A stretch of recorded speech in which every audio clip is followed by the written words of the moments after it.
ahead.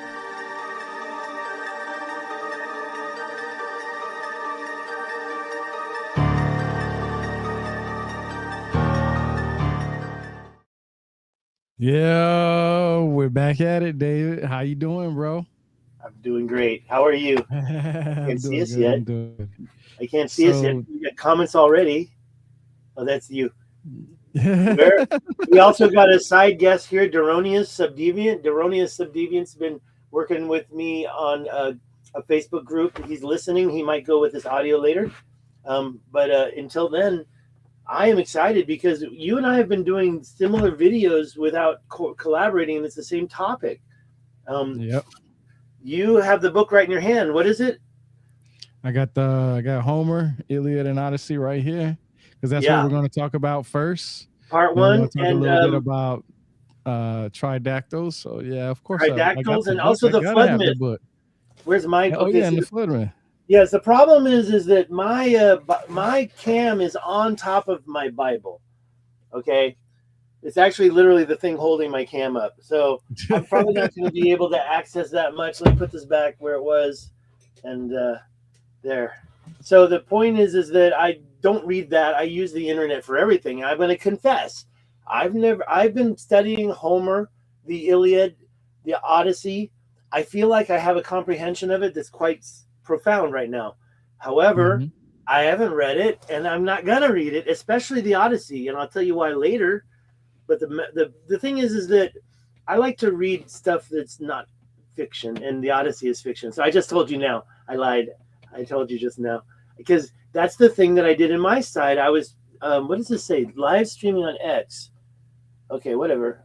Yeah, I got a banner. I'm gonna delete that. So, anyways, the you've read it, then props. And I have tried to audiobook it, and I'm gonna bring it up right away. The versions are out there are so different. Like there's this one guy, and he's related to You Bible channel, You Bible, and I thought he was old school, but it turns out he's just used a freshly translated copy from the ancient Greek that, and that's why we were talking about which translation is your copy. Is there different translations? And this guy did it. Sorry, let me finish. He did a 16-hour audio on the Iliad. 16 hours. Then I find another cartoon. It's not a cartoon. It's illustrated pictures while they read it. 4 hours for both the Iliad and the Odyssey. So you've got these standardized versions. Yeah. Um, I got to look at which one it is that I have because We were it checking doesn't. It earlier. does. That I Yeah. suspect the standardized version that's been around for a long time. Yeah. I mean, it's a hard. I'm not gonna say it's a hard book to read because, me personally, I don't think any book is hard to read. Honestly, I just feel like it just you know takes time to go through. I don't. There's not that many books out there that I find that is boring or hard to read. The hardest book I ever read, honestly, was a book called Almagest, the Almagest from Ptolemy. That was the hardest book, and the only reason why that was the hardest book was because it had to do with mathematics. But other than that, nah, it's one of the. It just depends on what I'm really looking for, I guess you could say. But this one is of course a translation, just like all the other ones. I just got to find out who the person was that translated because their name is hard to find in here because they don't have the author on the top or anything of that. So I have to find out which exactly the person that translated this. What was it so hard for you to read about? Why was it so hard for you? Well, first of all, like I said, I'd never attempted to read it at all. I had, At all? I mean, a I long thought you time ago, did. I got really, I did read text on the screen. And that's why I brought up question number two. Why did one version have a dream from the mother of Paris? And the mother of Paris, this is a guy, a Trojan.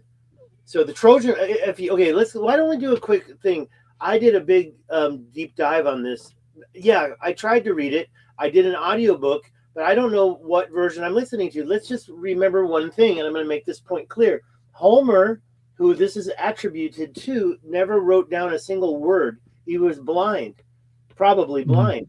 And he was an oral tradition poet who would go, if he was a low class, which we don't think he was because everybody knew his name, if he was low class, he was going independently where he could and gathering his own audiences and talking about this.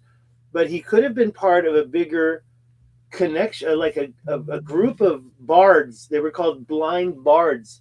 And they would go on these diatribes. As you mentioned earlier, the I'm sorry, I got lost. What was the name of that type of it was in that one.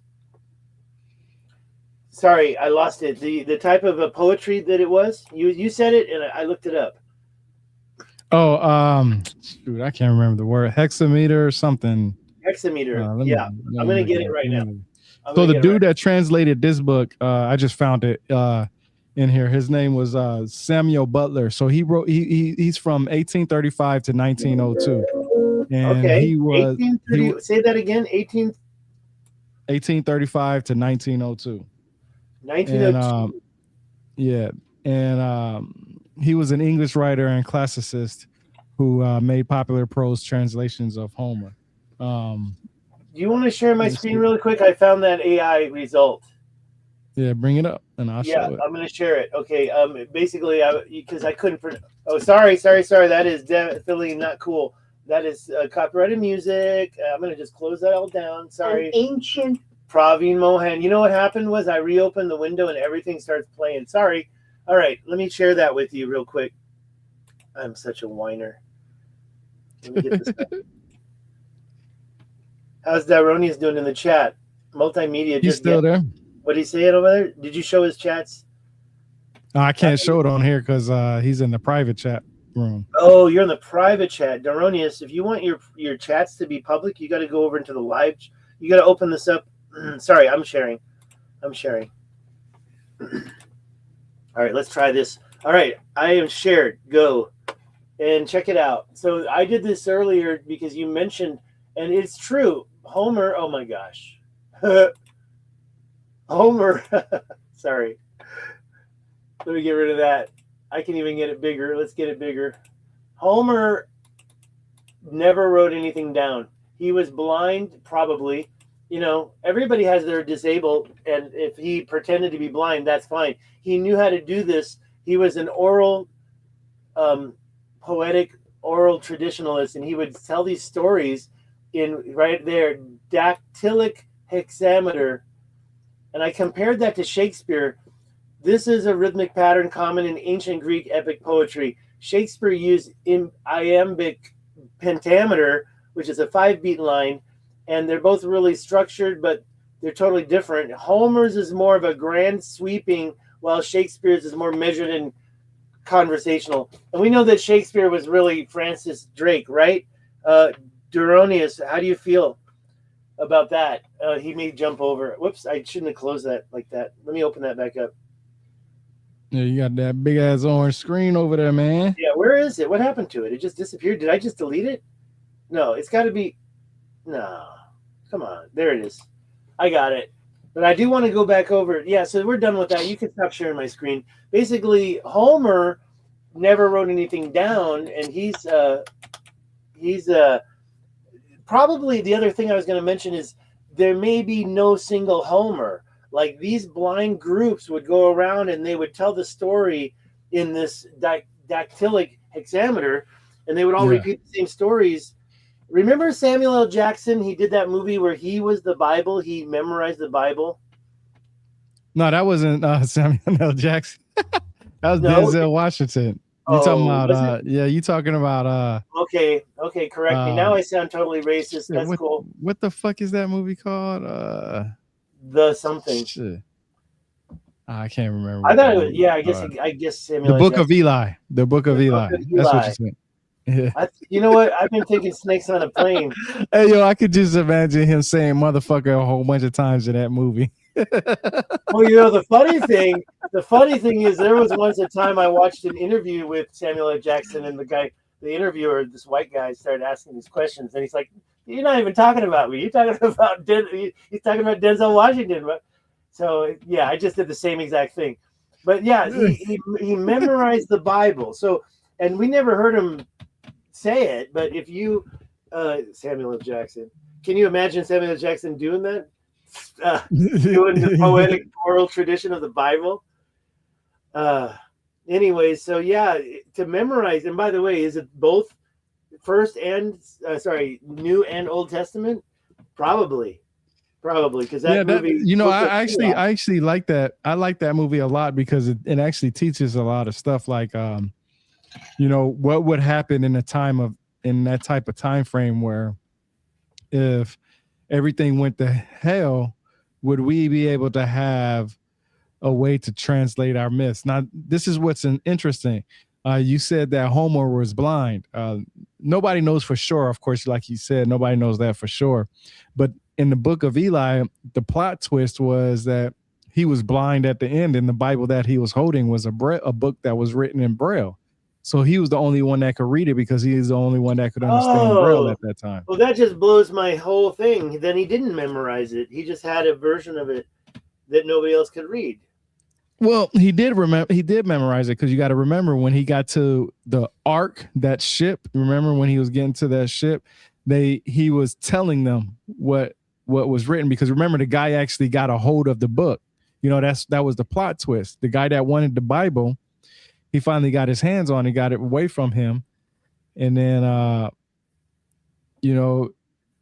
Denzel Washington made it to that ark, and then he told him exactly what was written in that Bible from what he remembered. Now, this is where the plot twist comes in for me, is how do we know for sure that he was saying the words, for verbatim? I guess that's the word that you can use for it. So that's interesting. But in history, it all boils down. It all comes from traditional oral stories. Somebody told somebody else a story that told another story that told somebody else, and so on and so forth. And it's just like the telephone game. You lining up 10 people, you tell one person a story. By the time it gets to the 10th person that's in line, it's going to have a little bit of, some facts in there that was said and some things that wasn't said in there. So a lot of people are going to go do their own. Everybody will just basically will have their own basic comprehension and they'll share that comprehension to other people. So it's just amazing how we got to the point where we at right now, because we didn't always have a writing system. We had to say it verbally, mouth to ear type thing. Well, that's what I was going to bring up earlier, is these books of these so-called translations.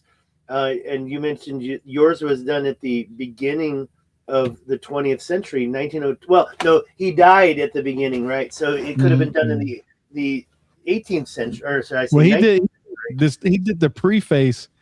It says right here, the preface of the book was done in, what did it say? I think in 1898. So we have to give that time frame. Let me see. I have to look for it again. I got a couple of tabs on here.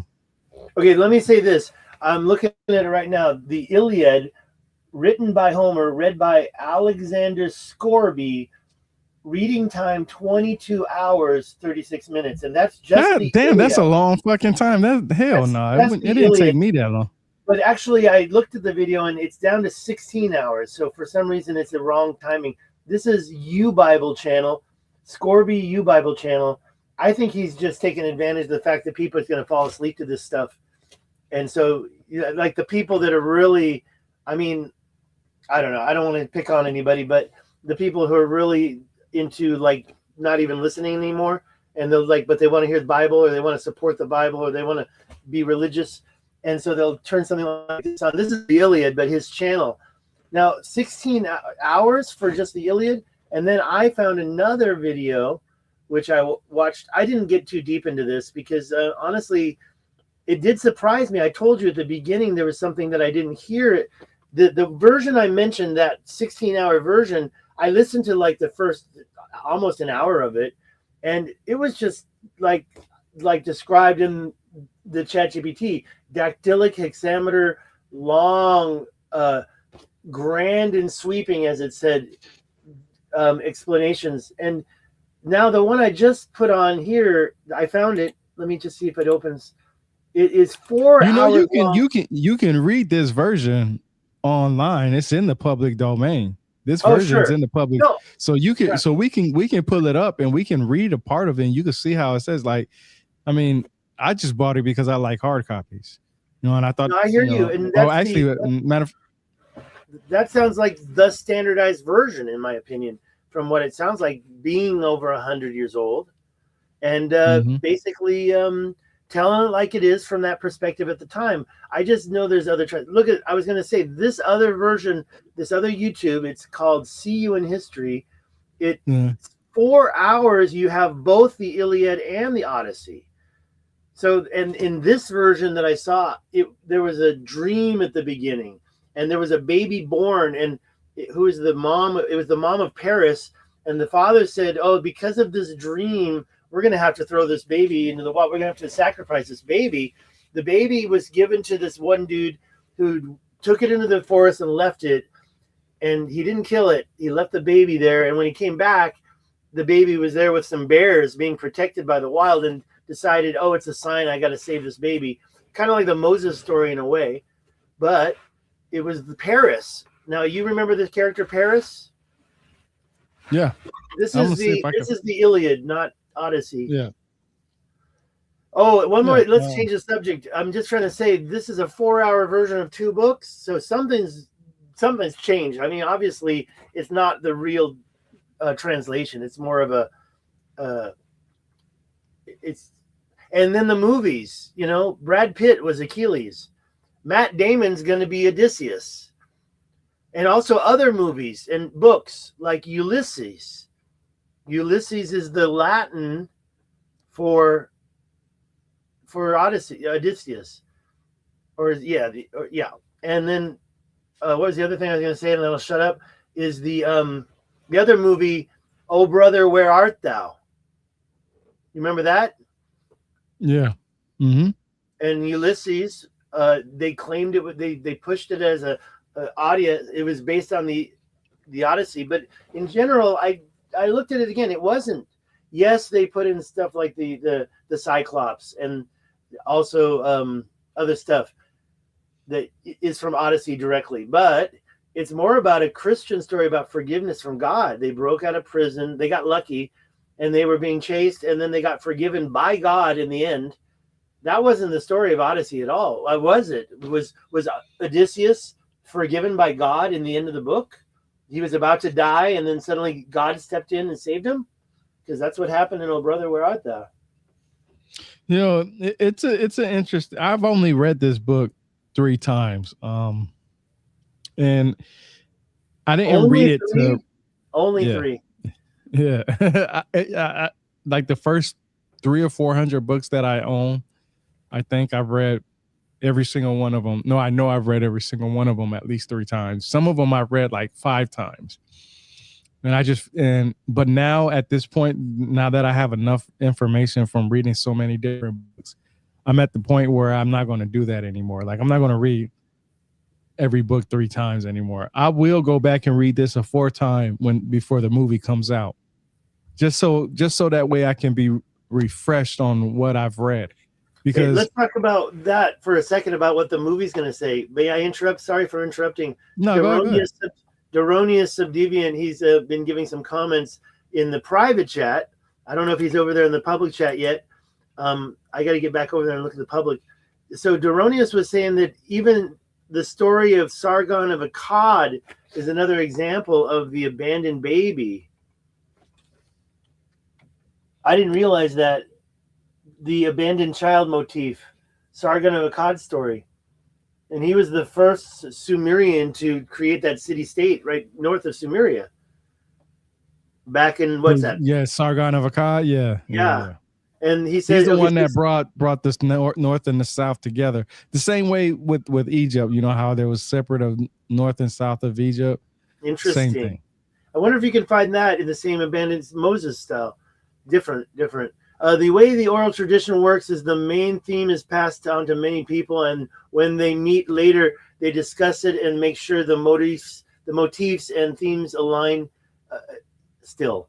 And then he says, this is how the apostolic lines of the gospel was held solid for 300 years in Britain before Rome caught on to the good news. What about Jesus Christ? What's the good news? What do you mean? Oh, I was reading what Doronius said. Interesting No, point. so Moses 757 said Moses in a basket, because Sargon of Akkad also was in a basket too, or that's what some of the rumors are, is that he was also found in a basket. So this is it brings on a good point, is that the Bible doesn't talk about Mesopotamia well, maybe Israel, but it doesn't talk about that Mesopotamia at all. It doesn't talk about Sumeria at all, but it actually steals the stories. It does? Okay, you'll have to teach me. Yeah, because in the Bible, the word Shinar is the same word that's Sumer. They're the same exact word. It's just one is Shinar, one is Sumer. I gotta get straight on that. I gotta get straight. Let me take my notes on this. I gotta write that down. Shamar, S-H-I-M-E-A-R. No, S-H-I-N-N-N-A-R. Oh, Shinar. Okay, I got my pen. Yeah, I gotta look that one up. I'm gonna confront AI. I'm breaking up with AI because of this. Here, I'll do something for you, because this is what I like to do. Don't show me that lexicon.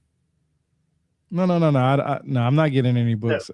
Oh shit. No, the lexicon you showed us last time. What was that you showed us? It was inside the Bible. It was a Bible platform.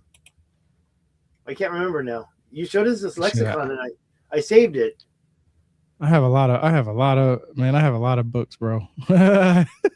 You have to be specific. But no, this is something that I like to do right here. No, it was an online platform. Yeah, I think this Here we go. Oh, no. Go ahead. Here we go. Look. Hey, tell me if Shinar and Sumer is one and the same. But I'm having trouble responding right now. Is that you? Yeah, my damn AI. I told you my AI is messing up. Hold on. Hey, Shinar. Hey, tell me if Shinar and Sumer is one and the same. I'm sorry. Yeah, it's still having trouble. I don't know what the hell's wrong. Well, I typed it in right here to. All right, here I come to save the day. So let me talk to mine. I got the freaking Starlink going. Let's talk to mine. Maybe you can hear it. Let's try it one time. Please compare Shinar to Sumer in the Bibles. S-H-I-N, Shinar, and then Sumer. Definitely. So Shinar is a biblical term often used to refer to a region or territory mentioned in the Old Testament. It's usually associated with the land between the Tigris and Euphrates, so often linked to Mesopotamia. Can you hear that? Yeah. Yeah, it says right there, usually associated with the land between Tigris and Euphrates. So I did not know that. Thank you. And I'll tell you why, because there ain't no way I'm reading this Bible. And by the way, is that that's in the Old Testament? So which book is that? But let me ask this one. Oh, I'm sorry. What book is that in? The Shinar? How many times does the Bible, the Old Testament, mention Shinar, and what chapters?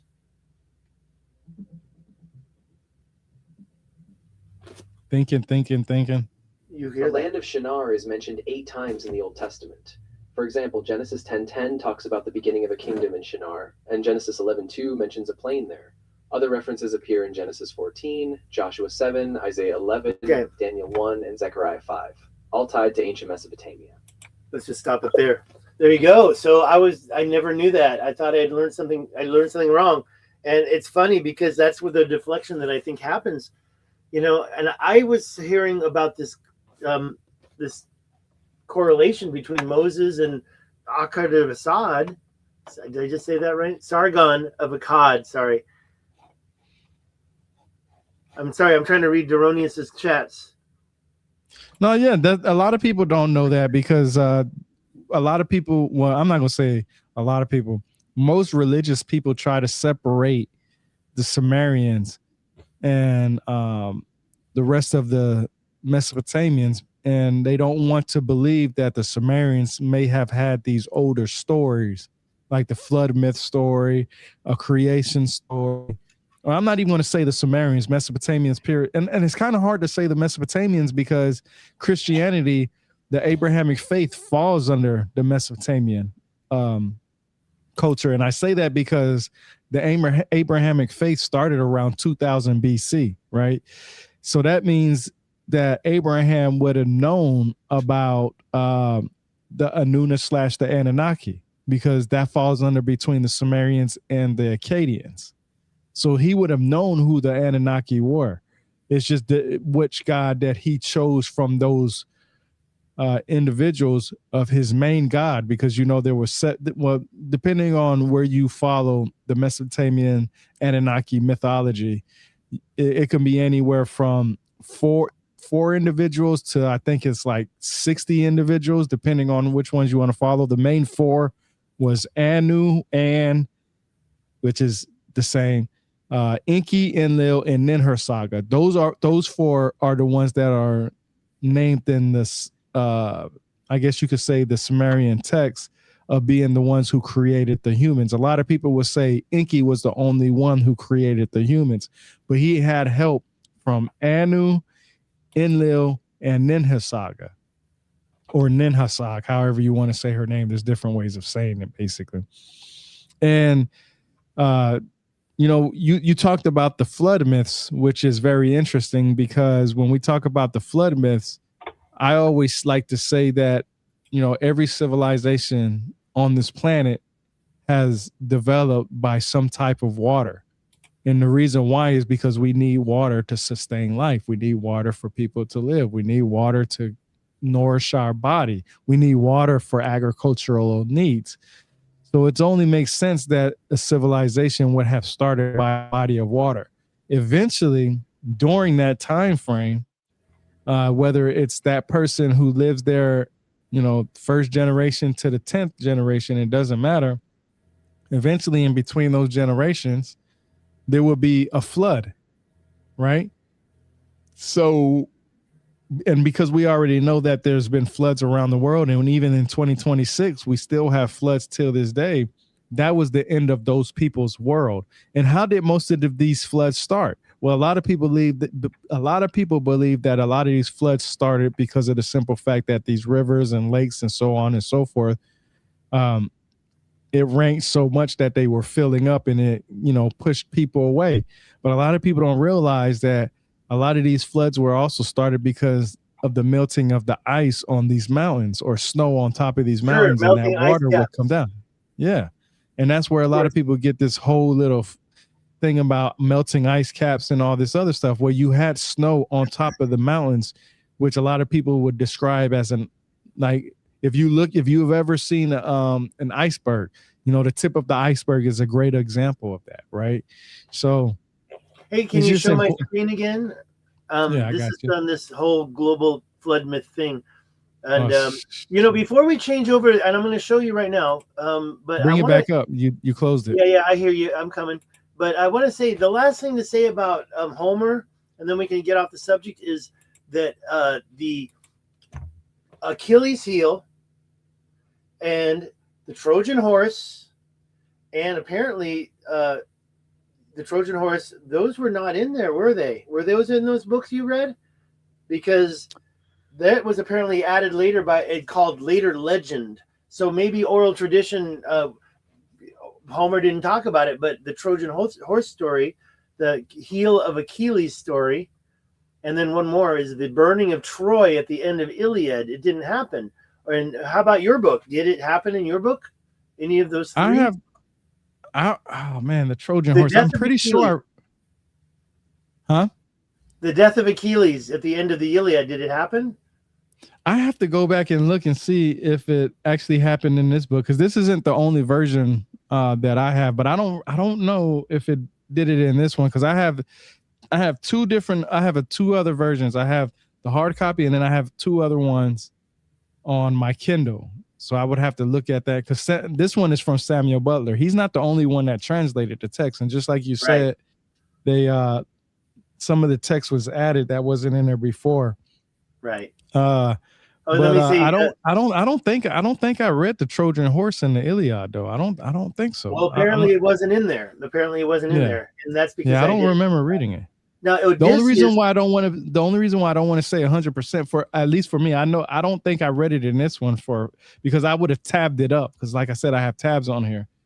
Well, I think there's a standardized version in the 4-hour one that I watched that had both the Iliad and Odysseus in 4 hours, whereas the other one was 16 hours just for one Iliad.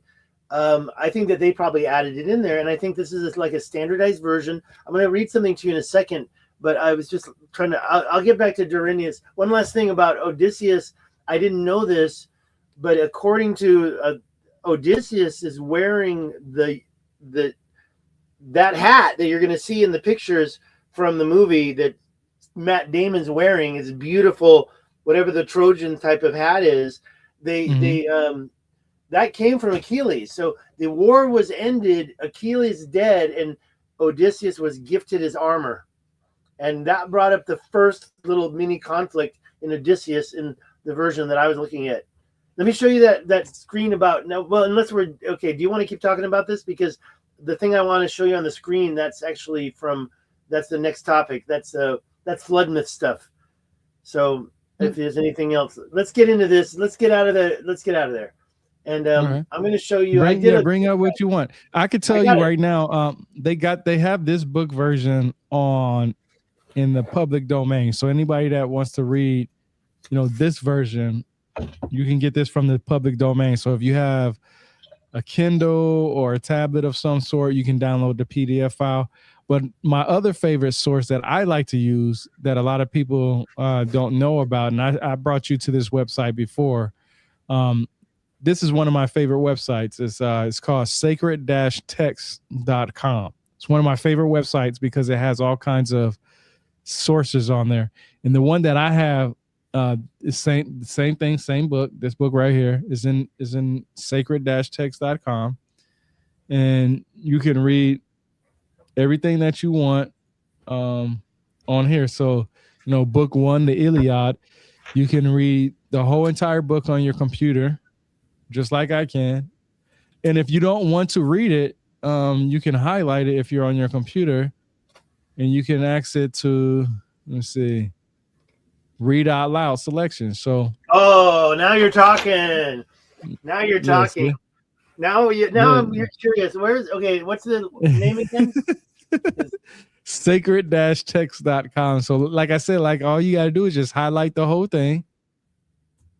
Or I just hit Control-A. And then you just go to more tools on your computer and you just hit read aloud selection, and it'll read the whole thing for you. And I do that. What's really good about this is that what I like to do personally, this is how I try to gain a lot of my knowledge. I try to use every aspect of technology that's available to me.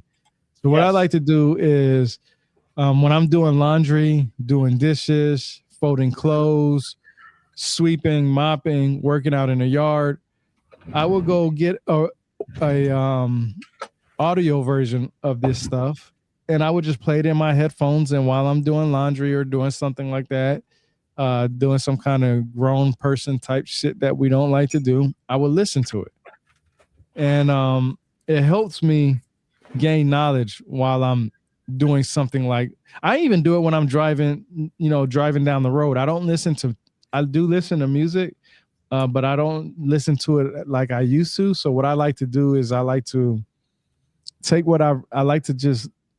take whatever I have or whatever source that I have available to me, and I'll just read it out and or not read it, but listen to it. I mean, sometimes it could get hard and it can be, boring because of the simple fact that some of these people don't have the voice for it. So it's so crazy that they pick the worst voices for some of these things. And that's why I'm starting to use AI text to audio. I'm not AI. Don't call it AI because I'll get demonetized. But I'm using a tool. It's been around for a long time, text to audio.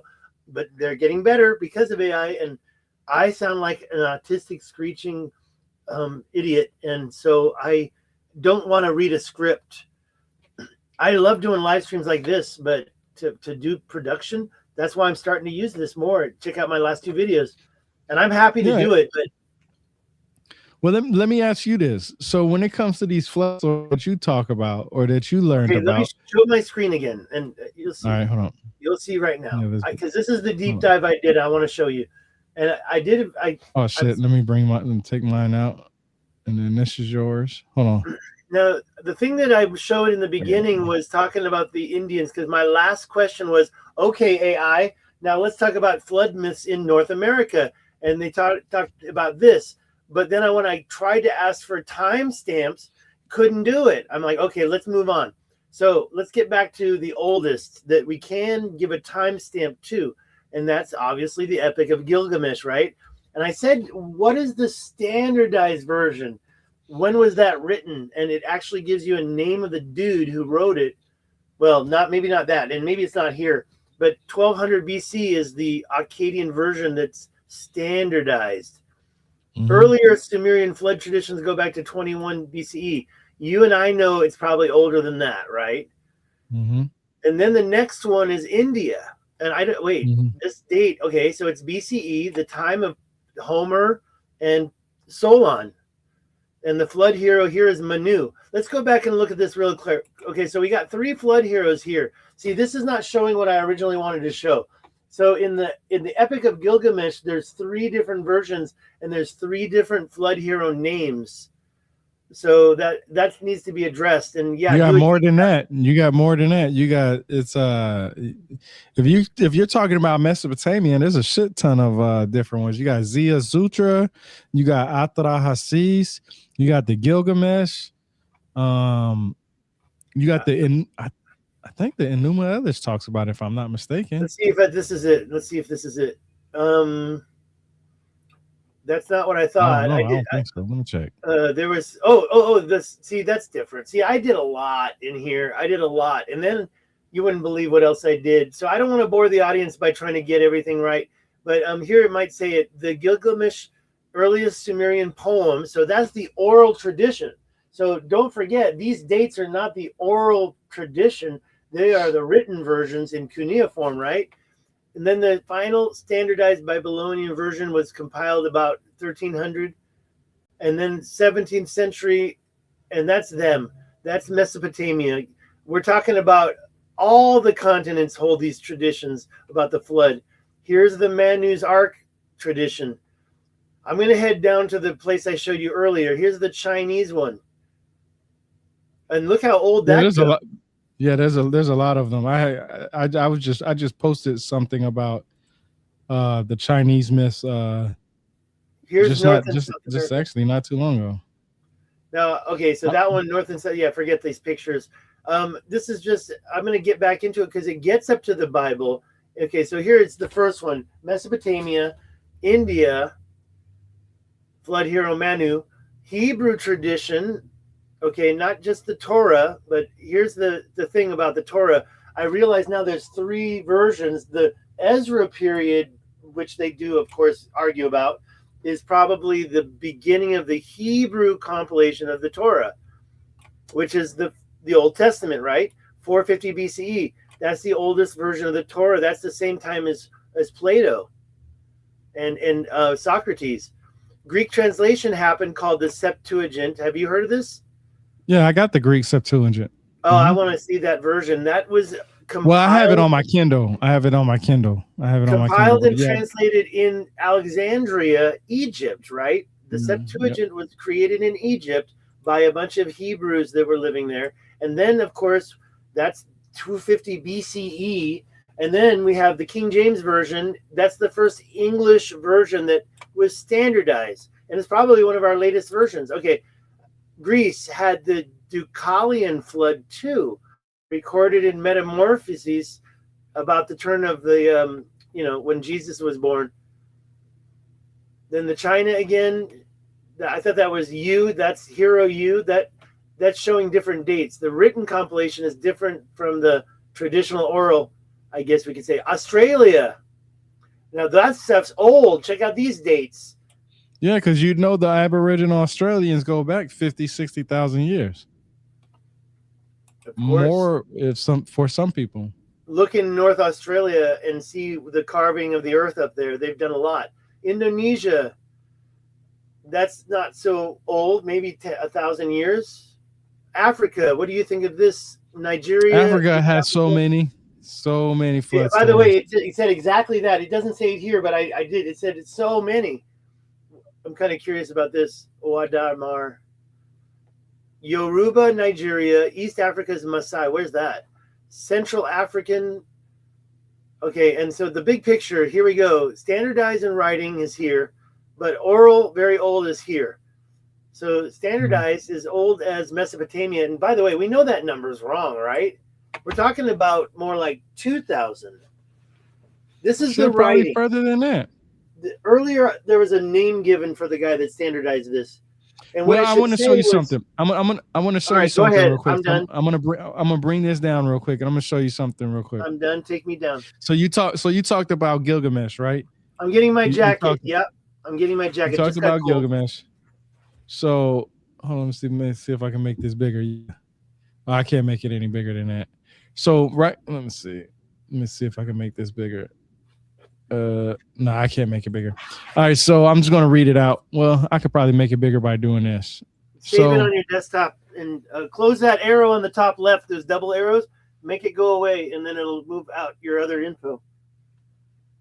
So right here, this is from this book right here, The Epic of Gilgamesh, a new translation by Andrew George. So Andrew George is one of the guys that translated the text, right?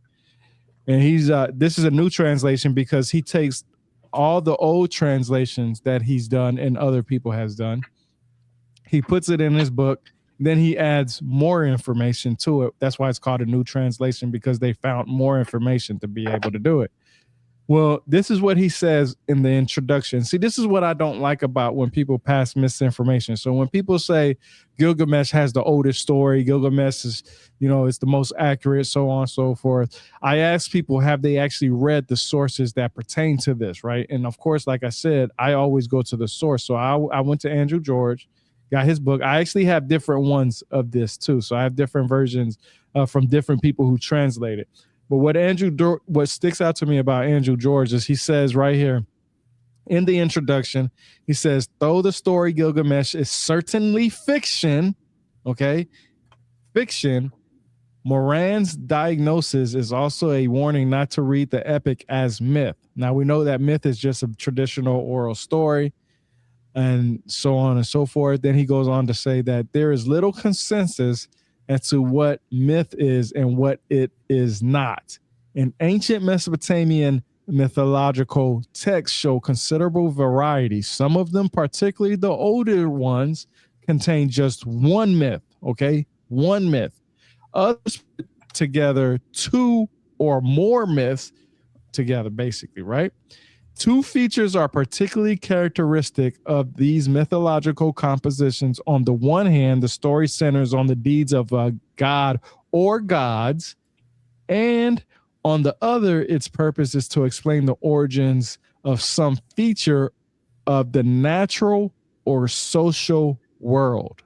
So he literally tells you, basically in so many words, however anybody wants to comprehend it, however anybody wants to look at it, however anybody wants to understand it, he basically says in so many ways that, first of all, this is a fictional information. So be careful of what you read, basically, right? And that's the gist of it. And that's what people have to consider when they want to spread information. And that's why I say a lot of these content creators nowadays, man, it's so funny because a lot of these content creators, they don't actually go and read the sources. They go to their most famous, their most likable individual. You all right? You clean your glasses? Yeah. They don't look at me. Don't look at me. Don't look at me. Okay, now we're good. No, they go to their favorite superstar celebrity and go listen to what they say is the truth. Yeah, and listen to what they say, and their most superstar that they like has not even read the text for themselves. Right. They'll read parts of it, but they don't read the whole thing. They don't go and grab the book and say, let me cross-reference this book. A lot of them don't even know who the hell Andrew George is. And I'm like, how in the hell are you talking about Gilgamesh and don't know who this is? Or Stephanie Dolly. I don't know who he is. Who is he? Andrew George? Just to keep it straight and simple, he's just somebody who translated the text. He's just somebody who gained the knowledge, and he's actually a self-taught. From what I understand, he was a self-taught individual. So somebody like me, somebody like you. Yeah, I remember. Yeah, and that reminds me of when we were talking about Jowett and the Plato translations, and the fact that I relied on those for so many years, and later I found out one word instead of before the Pillars of Hercules or beyond the pillars. No, the word was at the Pillars of Hercules. It's at. Anyways, let's get back to this. We're talking about the flood myth. I think that it's probably 10,000 years ago when the ice. I mean, we know that probably it was a younger dryas event, 11,800 years ago. Yeah. Yeah, and what I wanted to say about Gilgamesh or Andrew George is that when I say self-taught, I want to say that he is somebody who went to he was trained, but he went to go do his due diligence behind it because there wasn't anybody that he could really. He wanted to basically learn from himself. So he did have, an academic side behind him because he has that on his side, but he taught himself in a sense to understand the culture, the religion, the beliefs, and those people. So that's what I mean by self-taught, because a lot of people would take that self-taught and be like, well, he never went to college or he never went to a university or something like that. No, that's autodidactic. Not, I guess I don't know. I don't even know what the hell that means. You got to tell me what that means. Self-learning, self-teaching, self-taught, and you don't have to go to school to do it. And that's the thing.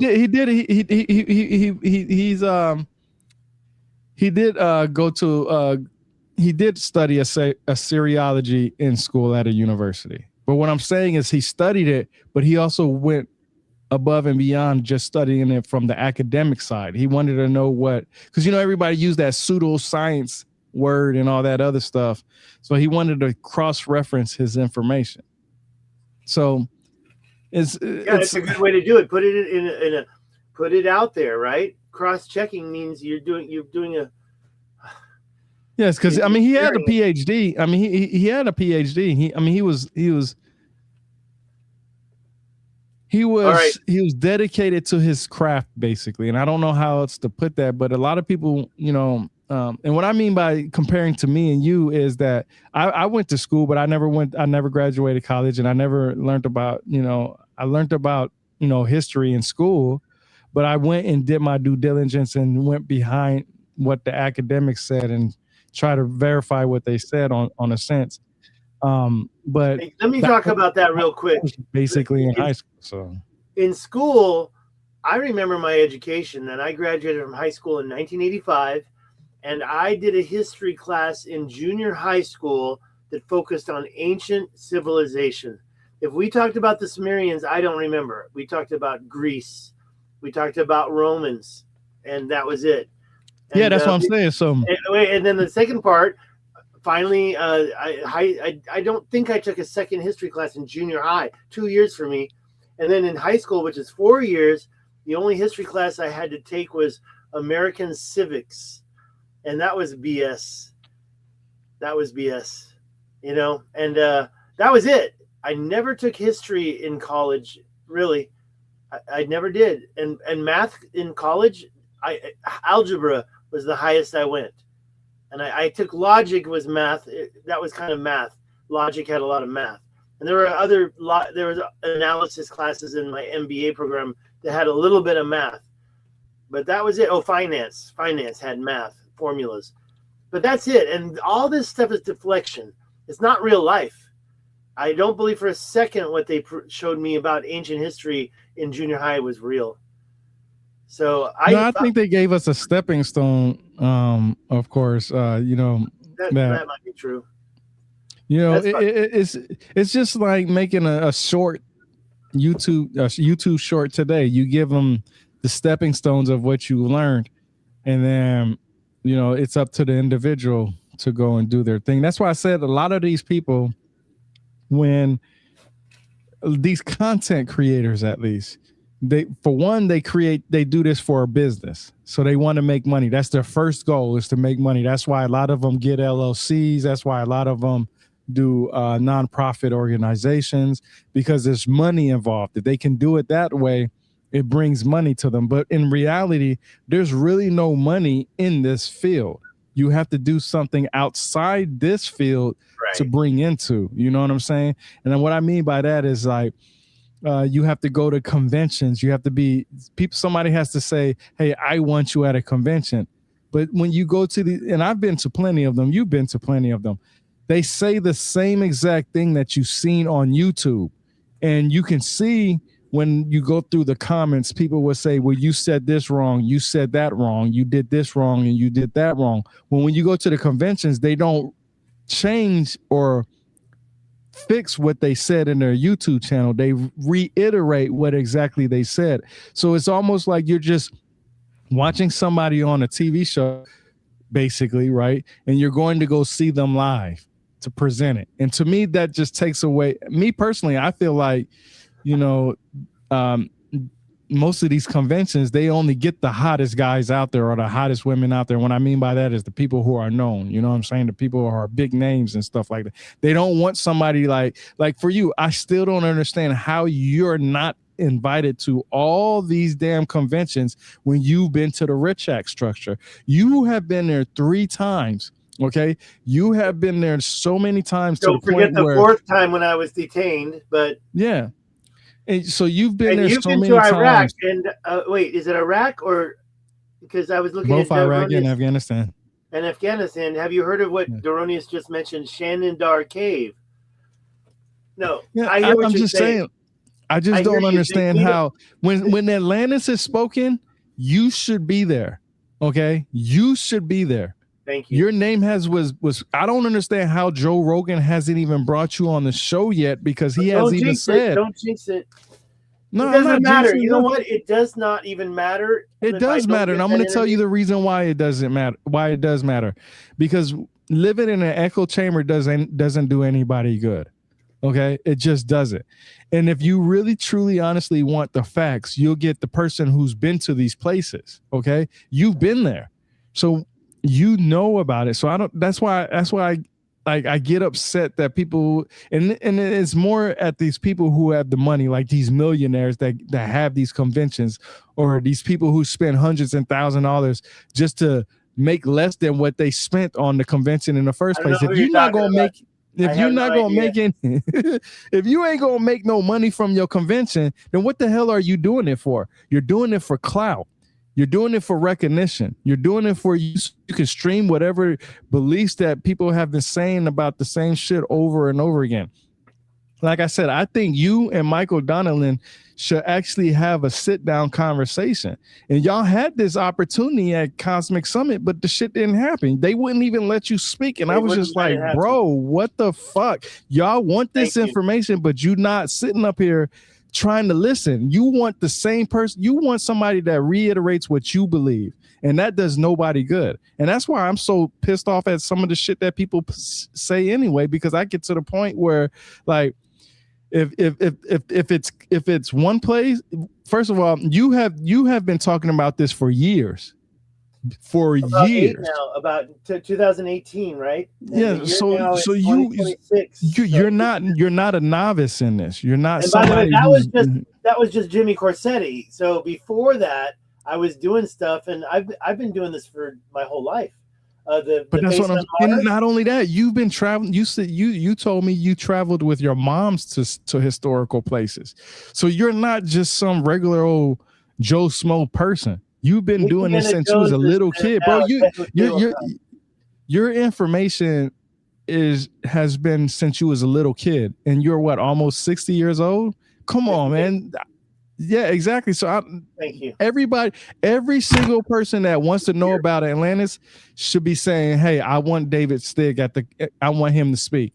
It shouldn't be no ifs, ands, or fucking buts about it. We're gonna turn this into a short right now. We're gonna create a short. It's going viral too. David Stig, who? Yeah, no, you got that right. And I'll tell you what. You also mentioned you've been to the Mesopotamia is such a story. Both you and I, we need to get to Turkey together. We need to not just go to Göbekli Tepe. We need to go on a 1 month long tour through Turkey. I'm personally, yeah. Thank you for saying that. No, I'm serious, man. Because look, man, like if I'm going, there's only but so many people. I can count on my one hand the amount of people that should be talking about Atlantis. And you and Michael Donnellan on the top 2. And I think that's why you two should have a conversation. I feel like what happened at Cosmic Summit is a lot of people just put you on the stage just to try to embarrass you. I don't like that. You don't cut somebody off. You don't cut somebody off when you want them to share something, right?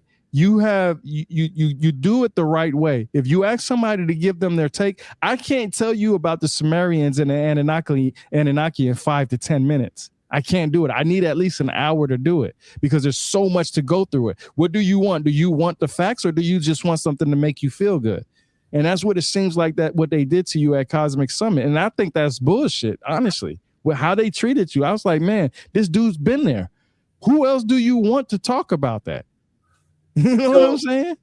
There's another conference called Conscious Life Expo LA.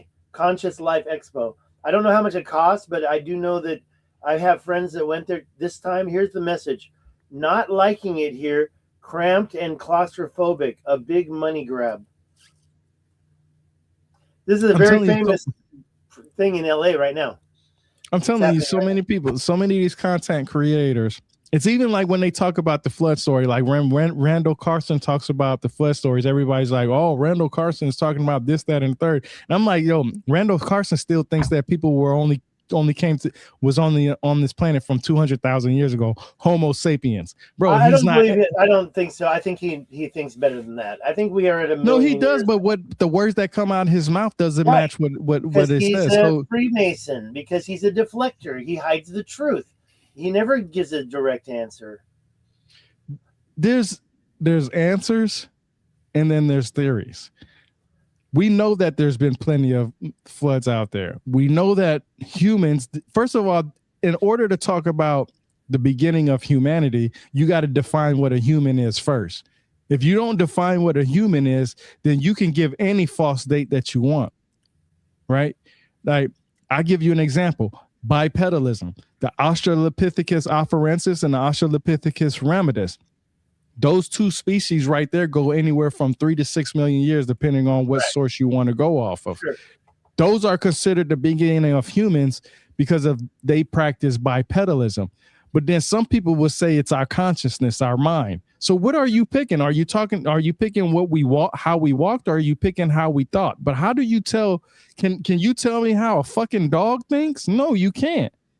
You only can determine how it moves based off its actions. You can't tell me if a dog is sad, happy, or sick, or hurting, or any of that, or that it thinks of a dog god or any of that. You don't do that. You can't think of that. You can't place what you put in your mind and figure out what an animal like a dog thinks, right?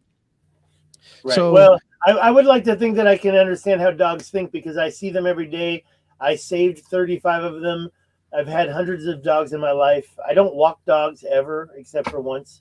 And it's unreasonable to walk dogs as a part of your lifestyle, in my opinion. And here where I live, they not only walk them, they go around and they clean up their dog poo in little plastic bags. So they're following their dogs around, cleaning up their poo.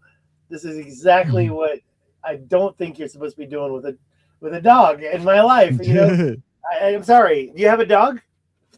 Yeah, I have a pit bull. My dog's no 13 years old. Yeah, my dog's like 13. I had him since he was 6 weeks old. I'd love to see a picture of your dog, and I love dogs so much, but I won't keep one. He over there sleeping right now.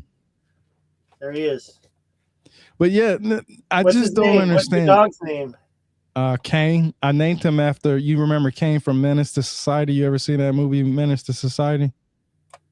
Kane, Menace. Who's the celebrity that played that? I can't remember the name of the celebrities. But black dude or a white dude? Yeah. It's you look up Menace to Society and you'll know what I'm talking about. Let me look it up real quick. You know, you say Kane and I think of King, and I learned how to sing from Django, by the way. You know that movie Django?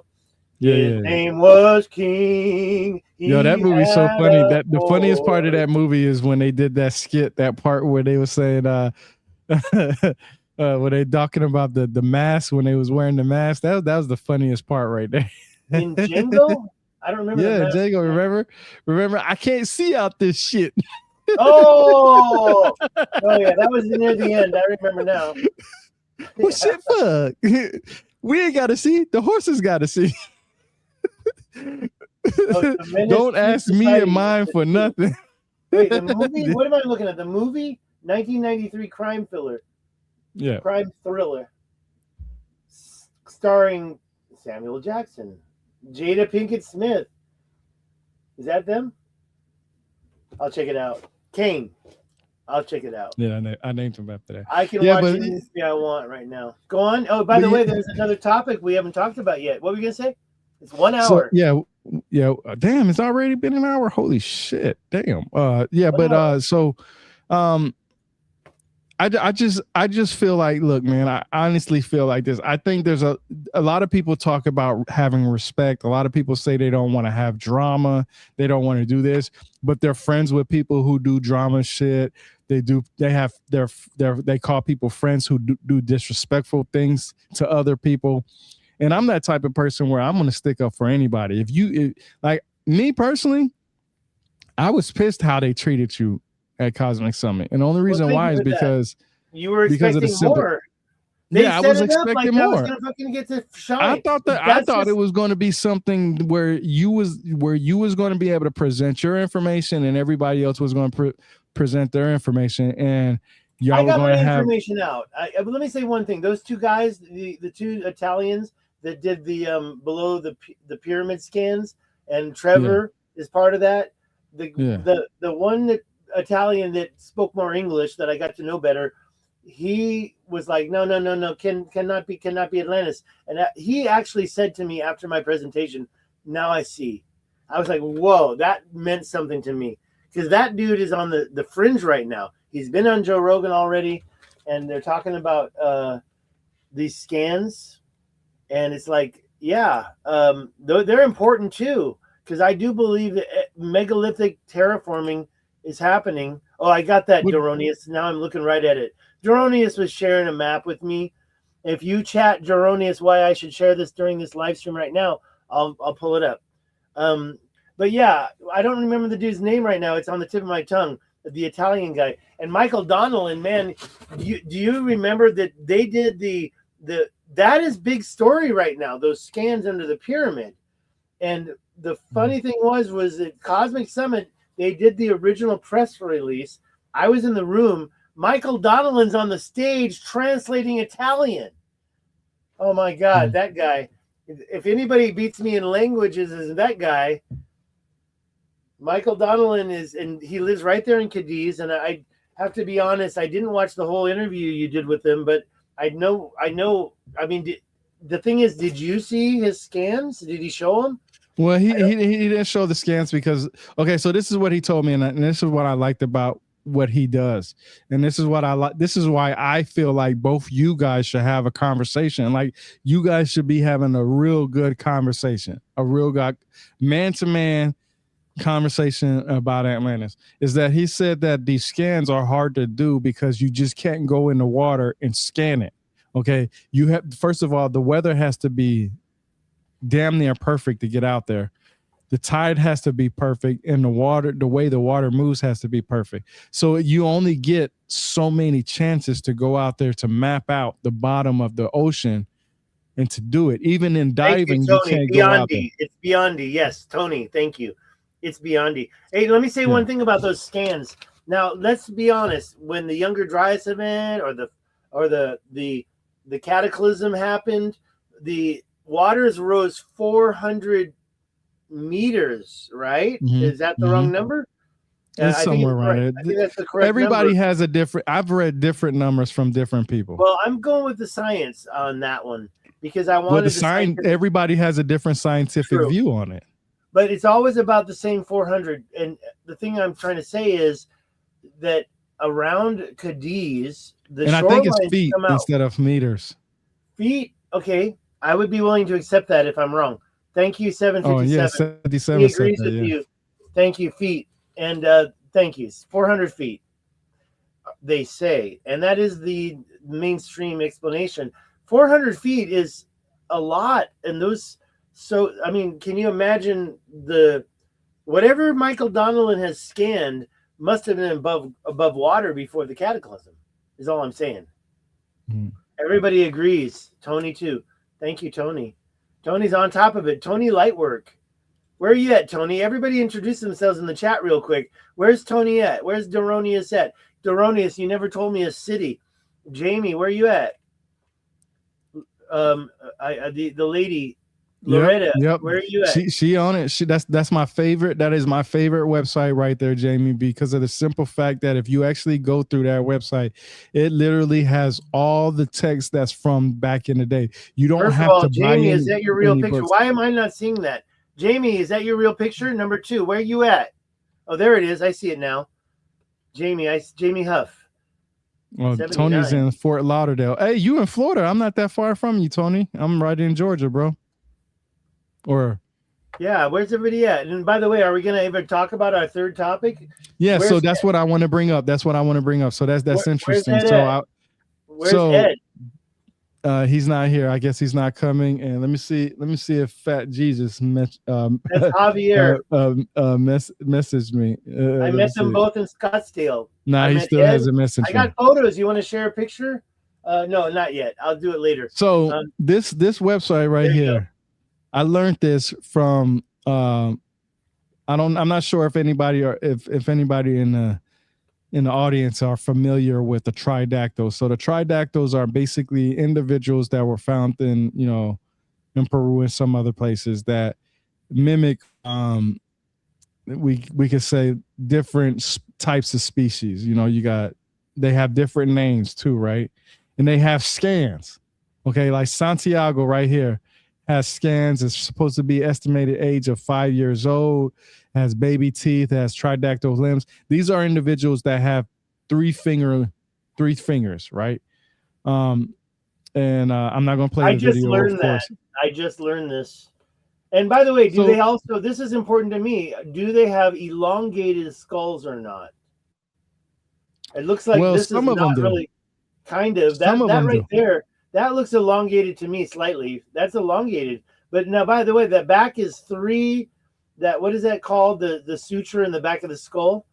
That thing right there is. Anyways, I'm not as well informed. We're changing the subject. I wonder how our audience is going to like it. So these are supposed to be species that they found in Peru and some other places that have 3 fingers and 3 toes. Near Nazca, near the Nazca lines. Yeah, see 3 fingers right here. I wish Ed was here so he could explain it better. Okay, but you just did a live stream with them, and you were coming up with some new information with this Tridactyl, so help me up. I also am not that informed, but tell me everything you learned. So about 3 or 4 months ago, I was given some books from Ricardo. He's the guy that's in charge of the Institute, Philosophy of Institute. He's trying to make it much bigger than what it is, of course, but he's been doing that.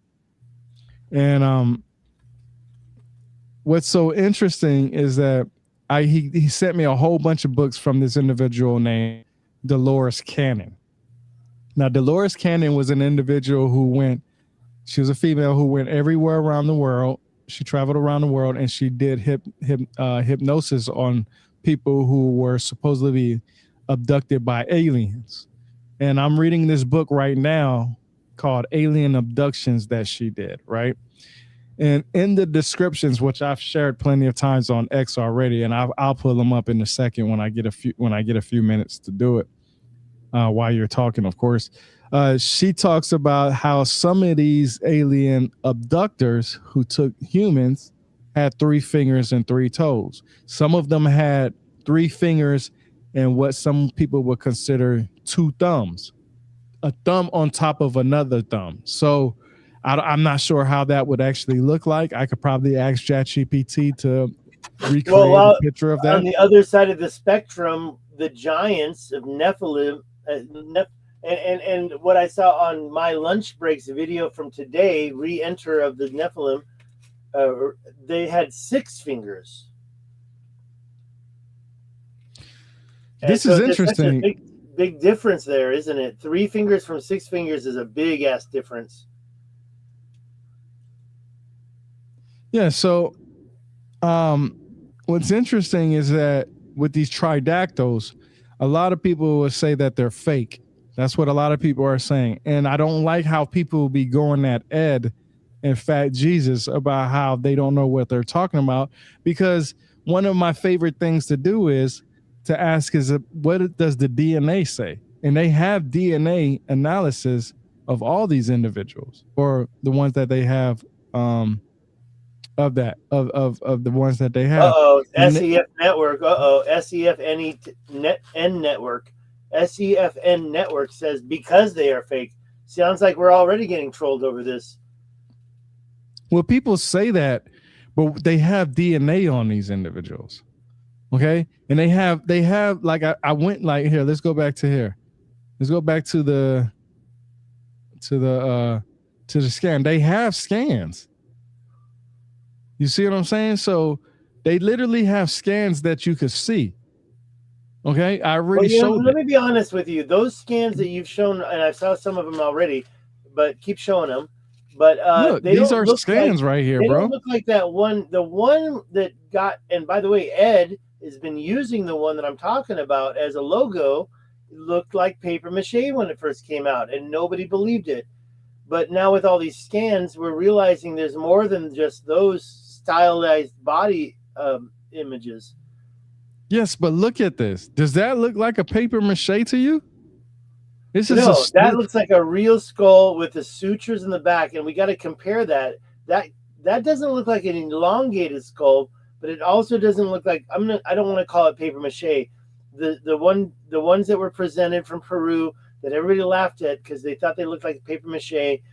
Those are the ones that are the tridactyls, in my opinion. But look at it. Does that not look like a humanoid? Who is this? What's this scan about? This one is on. This is the one that's called Santiago because they gave them names, of course, right?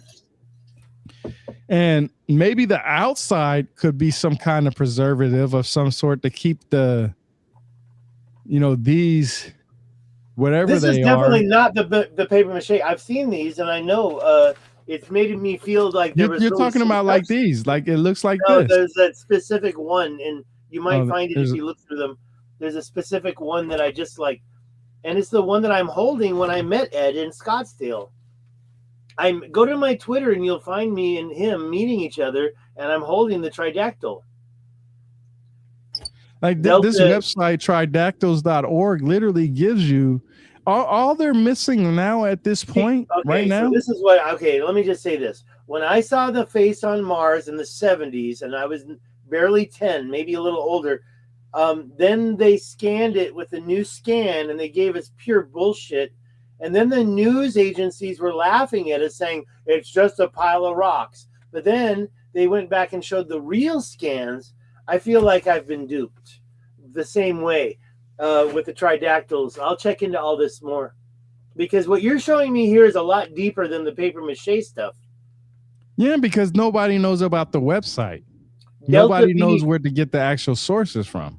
Delta KB says there were faked ones, there were legit ones, and a smear campaign. Yes, now that's what actually Ed talks about. He says that there are fake ones, and that's where people are going off of is the fake ones. They hear the word. It's like this. David. Show her chat. She gave 2 just now. She says plaster and other real bones inside. Yet not. That was the later one she did. That one, yeah. She says, yet not in proper functioning positions.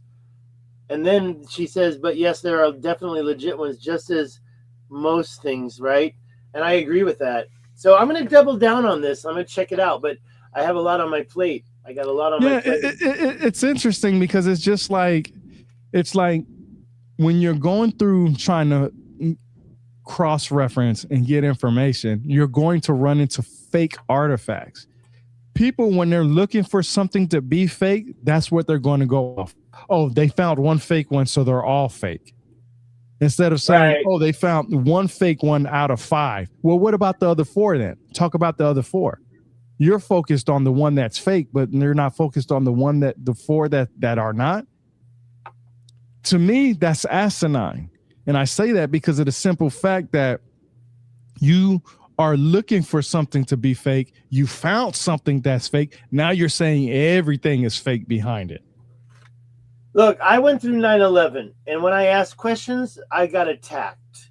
I got told to shut up and not ask questions. And this is the same thing. It's deflection. It's avoiding it's basically covering stuff up. SFN. Bro, they literally have fingerprints of these. So I bring this up because SEF Network says which one is real. Well, Sid, do you consider the ones that have fingerprints real? You know what I'm saying? Like, what can you say that is real? So my answer to your question, Network, is to go to tridactyls.org, research every single one of these tabs yourself, and then you can determine what you think is fake or not. But looking for something to be fake is, let me ask you something. When you go up to your car and you have fingerprints on your car, but there's nobody around to put those fingerprints on it, are those fingerprints fake? Did it come from a human? How do we determine that? Do dogs have fingerprints? I know some type of gorillas and apes and shit have fingerprints, but why in the hell would they be in a car on a car steering wheel? You know what I'm saying? You got to eliminate all other possibilities. Well, we know orangutans and gorillas and shit aren't driving cars. So what's left of that? Humans, right? But what is a human? That's what I was talking about earlier. What is a human? Are you going off of the consciousness of our brain, or are you going off of bipedalism? Right. What's the difference between a human and a humanoid? And by the way, what's the difference between those two and then a human? That's me. I'm a human, apparently, right? Yeah, and Network, and I'm glad you said that. You meant as in not a human, but an ET. Now let me explain what an ET. I'm talking about the research I've done. No. I'm talking about Network. I'm talking about Network. What they posted. Now let me explain what an ET is. ET stands for extraterrestrial. You look up the etymological word of extraterrestrial. That means outside of Earth's atmosphere. Right. Right. So we can't determine skulls, that. I'm sorry to interrupt, but the ones with elongated skulls, maybe not even just tridactyls, but the ones we know about that Pillars of the Past is finding. And those elongated skulls were not ETs. They were a race on this earth. No, see, that's what we got to separate now. We have to understand what an extraterrestrial is anything outside of Earth's atmosphere. So in order for us to say that it was extraterrestrial, we have to be able to witness that it came outside of Earth's atmosphere. What are some known objects that come out of the sky into the earth? Meteors to meteorites, right? But now this is where we get into the idea of aliens. Well, we know what an alien is. If you look up the etymological word of an alien, all that means is something that's foreign to us, whether it's culturally, something that looks like us, something that speaks different than us, any of that. An alien is something that is not what we look like, meaning that if I was to see somebody who had purple skin, that would be an alien to me, because I know here on Earth, I don't know that there's aliens, but in a sense, that person can have a skin disease or a skin issue. They have an alien type body. It's foreign to us. So an extraterrestrial, we have to separate extraterrestrial from alien. An extraterrestrial is anything else. You said purple skin, blue skin, orange skin, yellow skin. That's a colloidal silver poisoning. Exactly. So blue skin. Alien. That's where you get blue. That's where you get. No, their body is alien to us because it's foreign to us. It's not the typical type of human type of skin. Wait a minute. Now, it could still be a human though. I didn't live there. I visited Malaysia a lot in 2004, and I knew a dude with purple skin and red hair, auburn orange red hair. He was. Hey, Anna's here. Hello, Anna. Thank you for joining. Yeah, he had purple skin. And I used to think, I said, did you dye your hair? I worked with him. I said, did you? And he was from Sri Lanka. He was Sri Lankan. So the Sri Lankans have purple skin. You think it looks alien, but hey, the dude could have still been born on Earth, not an ET. Not an ET at all. Yeah. And it's very interesting because, like right here, it says Tony asked how many are there? Well, right now on this website, they have 7 of them. Now, could there be more? Of course. They also have some of larva. They have only 3D. 7. Wait, slow down. You say only 7, but that's not showing what happened there. It's not showing the image that I was looking for. The one I'm going to find my image on. These are 3D scans of some of them, bro. That's, oh my God, that's so gross. I don't even want to look at that. It's gross. You can see the eyes right here, man. You know what I'm saying? Yeah. Definitely. You can mess with this website to see. You can actually mess with the website to see more stuff on different levels. Bone structure, you click that off. So this is the bone structure right here. Eyes, these are the eyes, right? Lens, you can see the little things slowly pop up. But look, let me show you something. Look, they have 3D scans of this stuff. I mean, how much more information can people want? Well, let me just give you the devil's advocate approach. Could that have not been created with AI? How in the hell would it be created with AI if it's bones? If they have the actual bone in their hand, you're right. I'm wrong. I'm just wondering. I see the scans. I don't see the bones. I see the scans of the bones. Where are the bones? These are the bones. This is the fingers right here. That is pretty intense. It's a lot better than the paper mache stuff I'm trying to look for right now. Where's that picture at? I'm having bad luck with technology right now. I have to go all you can the make way it. back You can make it full screen too, bro. You can make it full screen. You can go through all this stuff. So these are species that they found. You know what I'm saying? So it's they got research papers on here. I got a Tridactyl. What do people always want to go to when it talks about when it comes to trying to prove something scientifically? What do people usually do? They go to what's called peer-reviewed articles, where they have their own peer-reviewed articles, bro. This is literally a peer-reviewed article. So what else more do people want? And I can tell you what more they want. Do you want the answer? Yeah. They want a living specimen of one of these. They're not going to get that. They're not going to get it. Where is that? Okay, I'm going to share something to you on X. I'm going to share it to you on X, and you can pull it up. Because, this is me and Ed. Hold on. Let me find how to share it to you. I'll share it to you where you shared me earlier the link in our PMs. There's that picture in our XP. What the heck? It always happens in X. It happened twice. Whoa. Don't click on that. I'm sorry. Let me try that one more time. Dang it. Sorry. Don't click on that. Yeah, most of the individuals that have 6 fingers are usually annotated as gods. And it's pretty interesting that Anna brings this up because, first of all, one of my favorite all-time shows is The Simpsons. Well, when you look at The Simpsons characters, they usually have 4 fingers, right? But when God is represented in The Simpsons, he has 5 fingers. Okay? What? So this is yeah. When you look at the Simpsons show, they have 4 fingers. Okay, Homer, Bart Simpson, Maggie. Where does the 5 come in? That's where the conspiracy theories come in, because when you look at these gods with 6 fingers, a lot of people would say, well, these are something that. And what is God really? Let's really be honest. Is God from Earth? No, he's not from Earth, right? So what is he? He's from outside of Earth's atmosphere, which makes him technically an extraterrestrial, which also, in a sense, makes him an alien. What I like to tell people is that an alien can be extraterrestrial because of the simple fact that it's foreign to us. And an extraterrestrial is something that's outside of Earth's atmosphere. Check out that picture I just shared with you on X, on our PMs. And I agree with you on your statements of God. He's extraterrestrial. By definition, he's extraterrestrial. If you create the terrestrial, then you're extraterrestrial, right? Yeah. If you create it, then you're not it. If you create it, then you're not it.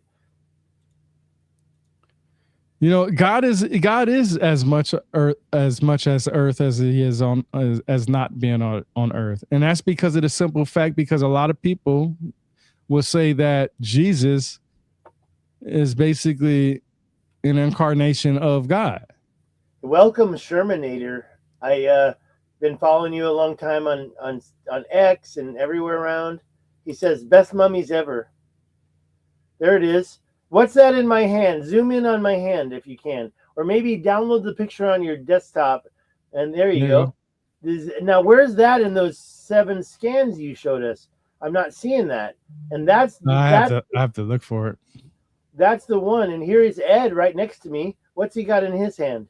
Oh, no. I thought he had my book. Sorry. My book is right here, by the way. Yeah, shout out to Ed, because, you know, I got to say this, man. I've read so many comments that say that this dude doesn't know what he's talking about. I've seen people say that he's ignorant and that he's just trying to grift and this, that, and the third. First of all, this man is an anthropologist, and he's also an actor on top of that, and he was a bartender on top of that. So bartender. Now you talking. Yeah. So this man is using his expertise as an anthropologist. What else more do you want from somebody? And like I said, the answer is that most people, 9 times out of 10, shit, even if they did see a living specimen, still make up some shit and say that it's just a mutated human being. That's all they're going to say. They're going to do everything they can to dismiss what is actually out there. And that's why I say a lot of these content creators, they love so much to find the biggest and baddest person out there in their field, the person that's well known, somebody who made a lot of noise, that finally got famous. You know that I'll tell you right now, some of the people who was at Cosmic Summit who got on that stage, and I'm not speaking and specifically on one person. Right, Randall Carlson. After they left there, they felt like they are the only person that has this information, and they don't give a damn to listen to anybody else. And I get it. Social media is a bad place to sit up here and try to go through everybody's comments, but you don't have thousands of people commenting on your shit. When somebody comments on my stuff, I make sure that I make it known that I'm going to reply to it, because when I say something, I can back it up. I'm not going to just say something and just let it go. If you say, well, Rebirth, you're wrong, or Tyrone, you're wrong, I'm just going to go to you and be like, I'm going to go to my library. And since we talked about Homer and Iliad in the book's Odyssey, I'm going to be like, yo, I read it right here. So tell me how I'm wrong. I'm not wrong. I'm just telling you what I've read. And that's what I do with all my books, is that I'd like to go get an actual source and say, hey, look, you know what I'm saying?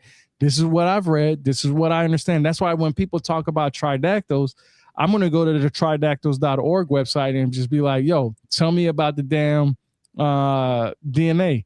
What do you know about the DNA? And they'll be like, well, that's fake. That could be anything, this and that and third. And I'm going to say, what expertise are you basing this off of? And when they say to me, well, you can go to this person and say that this person debunked it.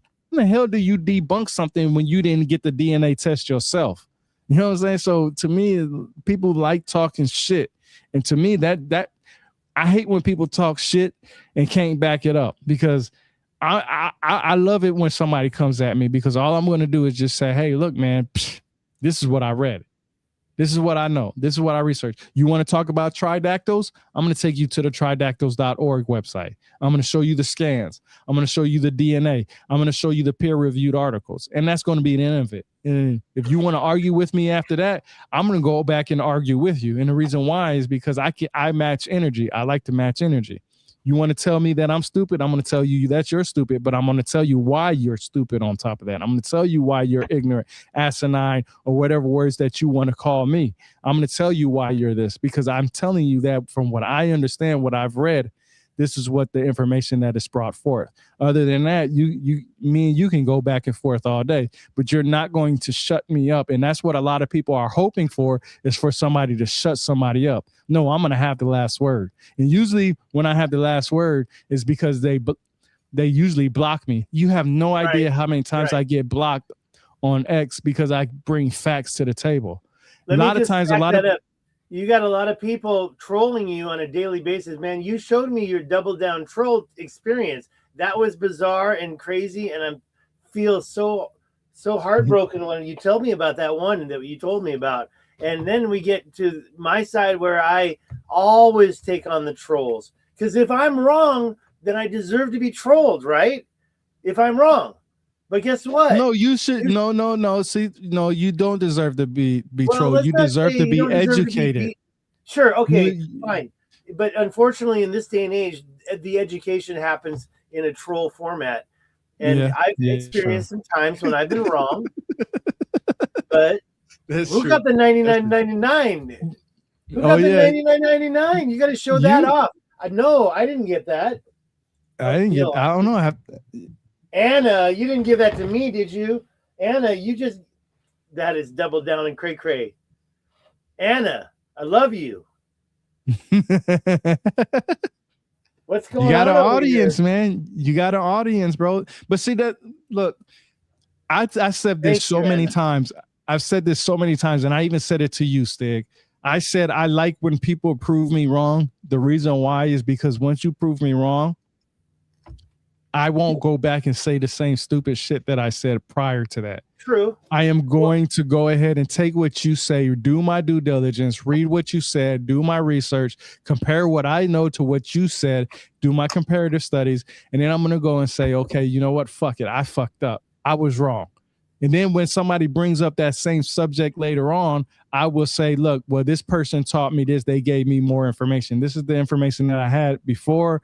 Obviously, it was incorrect. Somebody gave me more information, and this is the information. And then it just keeps going. So you're not proving me wrong. You're proving what I've learned from other people wrong.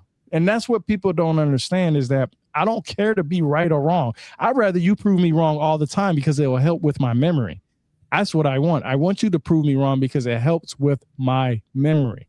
It helps me remember what was shared. It helps me go and say, well, if you say that I'm wrong, I want to know if I'm right or wrong in the first place. And if I'm wrong, okay, fine, too easy. I don't care. But I can tell you that there's so many people. Matter of fact, I see so many people talking so much shit about people on X. When you talk shit about that person, the first thing they want to do is lie. So you going after somebody that's weak. But when somebody comes on high strong at you, then you want to go ahead and block it because you can't handle it. Don't talk shit about somebody else if you don't want shit talked about you.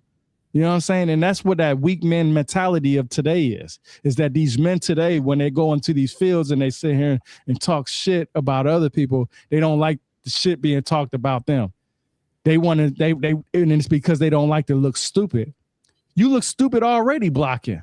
Like I don't even understand why you block somebody. If you want information, why are you going to block the information? Especially when you know somebody's has the information in the first place and giving the facts and giving you sources and so on and so forth. Man, it's crazy to me how these people be thinking these days. And you know what's so crazy? The other thing that's crazy is that people get emotional about the words that you say. So I say all these curse words, but they go watch a damn rated R movie and hear curse words in there and have no problems with that. You understand that language, but you don't understand when somebody comes in here and say curse words on you. Come on, man. You're emotional. And if you're that emotional, why in the hell are you talking about this stuff in the first place? And that's what really bothers me about a lot of stuff. Go ahead, man. I'm done with my rant. No, you're good. I'm listening, and I heard that. I thought I got a notification, but I think that was on your side. Anna, once again, oh my gosh.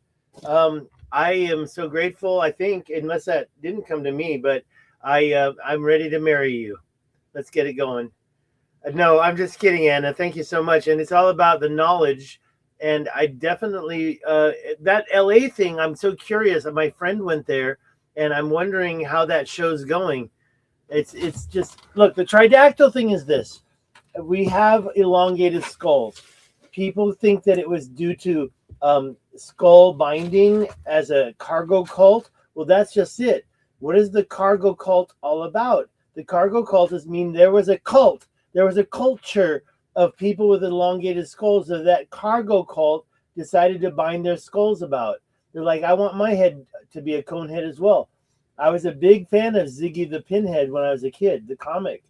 But what I do know from my research is these elongated skulls are real. And I'm talking about the ones that are mainstream. When I say mainstream, it's barely that. But then we have this new Tridactyl, and do you know about the, I think it's Ireland, the little tiny city, the little tiny community that they found that only because of the carving of the rooms and the doorways and all that, I can't remember any names, but we can look it up on the AI. These small dwarf people lived there, and it's pretty much proven these people were like 3 foot, 4 foot tall. And then these Tridactyls are looking about the same height. And they also happen to have elongated skulls, in my opinion. Although those scans you showed me I have to double check all that. But this one Tridactyl that I was watching with Ed when I met him, the picture you showed, it was like we were looking at a little tiny dwarf, elongated skulls. But one thing you know is that all those elongated skull people were annihilated. They're not around anymore. Hannibal Lecter would probably say, we ate them. But I think that it's more like we hid them. We didn't want to, maybe we did kill them, maybe we didn't. Who's we? I don't know. The humans, the ones in Peru, I know that elongated skulls are sitting there out in caves. The skulls, not just the skulls, but the spines are connected to the skulls. I've seen this in video, but yes, Pillars of the Passage down there, he's finding elongated skulls. You haven't met him, have you? You were at Cosmic Summit, but he was over in... Yeah, you met him. You met Pillars. Yeah, I met Pillars. I know who he is. Pillars of the Past. Yeah, I met him. He actually gave me his card and his cell phone number. He was just on Joe Rogan. Yeah. And yeah, because he's showing some cray stuff. And it's amazing that this stuff isn't being broadcast on your nightly news. It's being covered. Yeah, hey, talk for a second. I'm gonna go grab something real quick. Talk for a minute. Share some knowledge. What do you want me to talk about? I mean, the Tridactyls. Talk about the rich act structure real quick. Get some people some knowledge about the rich act structure. Some people don't know that I was there 3 times and got deflected. I'll be here. And I'll let you know. The Richat structure was Atlantis, in my opinion. Let's see what we got here. Duronius, how do you feel about the Richat structure being Atlantis? All I know is that Plato pointed right at the Pillars of Hercules, and the words that I translated from the ancient Greek was that it was at the Pillars of Hercules. Okay, so Loretta says that's where the leprechaun stories come from. I wouldn't say leprechaun as much as, say, dwarves or there's other words. I mean, we can do a deep dive on this. I don't have control over the sharing, but I can definitely check this on the Chat GPT, and we're gonna just do a quick. We'll get the name. I don't want to say leprechaun. Leprechaun is at the end of the rainbow. Is that Irish? Tell me about the. Is it in Ireland? No, don't say ah. Tell me about the Irish place they found, archaeological site where only dwarves could have lived in. It's not a place where a 6 foot tall person could have walked through very easily. I think you're talking about a site called the Hobbiton or something similar, but in Ireland. There's a place called Polnabrone Dolmen, but it's not dwarves specifically. However, there is a series of Neolithic or Bronze Age archaeological sites like Newgrange that have these small passageways. Okay. All right. Well, we're gonna stop that because I don't think you can hear that. Hobbiton. No, we can hear. You can hear. You heard it. Okay, Hobbiton. Yeah. And a place called Polnabrone Dolmen, not dwarves specifically. A series of Neolithic or Bronze Age archaeological sites like Newgrange have small passageways. Can you tell me about the actual location, the site of these places? Asking. Of course. So one of the most famous archaeological sites in Ireland is called Newgrange. It's a megalithic passage tomb located in the Boyne Valley, County Meath. It's over 5,000 years old, older even than the pyramids. The passage inside is quite narrow, and people do have to crouch down to get through it. So there's this sense that it was built for smaller stature individuals, or had a. There you go. Okay, look. Next time I'll just hit the little microphone and block it out. 5,000 years old. Let me just try one more time, and I'll talk while it does the answer. Can you give me any images? Can you give me any images of these places? I want to see the links and the images.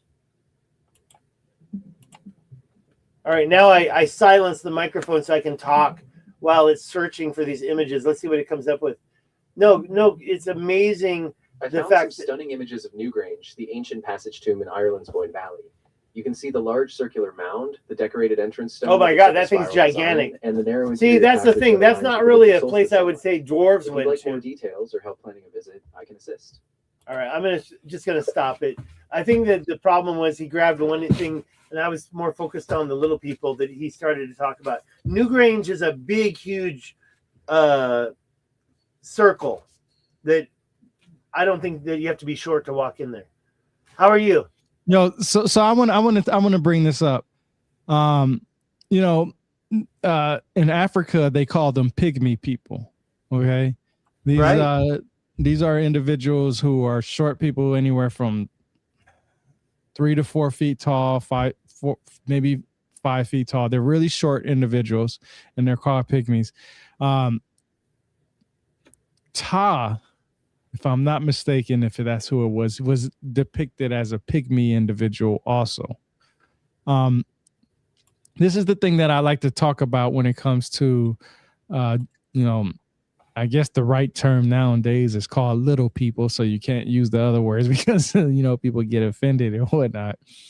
But these individuals are supposed to be also individuals who are also known as fairies, and even in some cases, the leprechaun, like, the movie of the Leprechaun. They're supposed to be those type of individuals and stuff like that, right?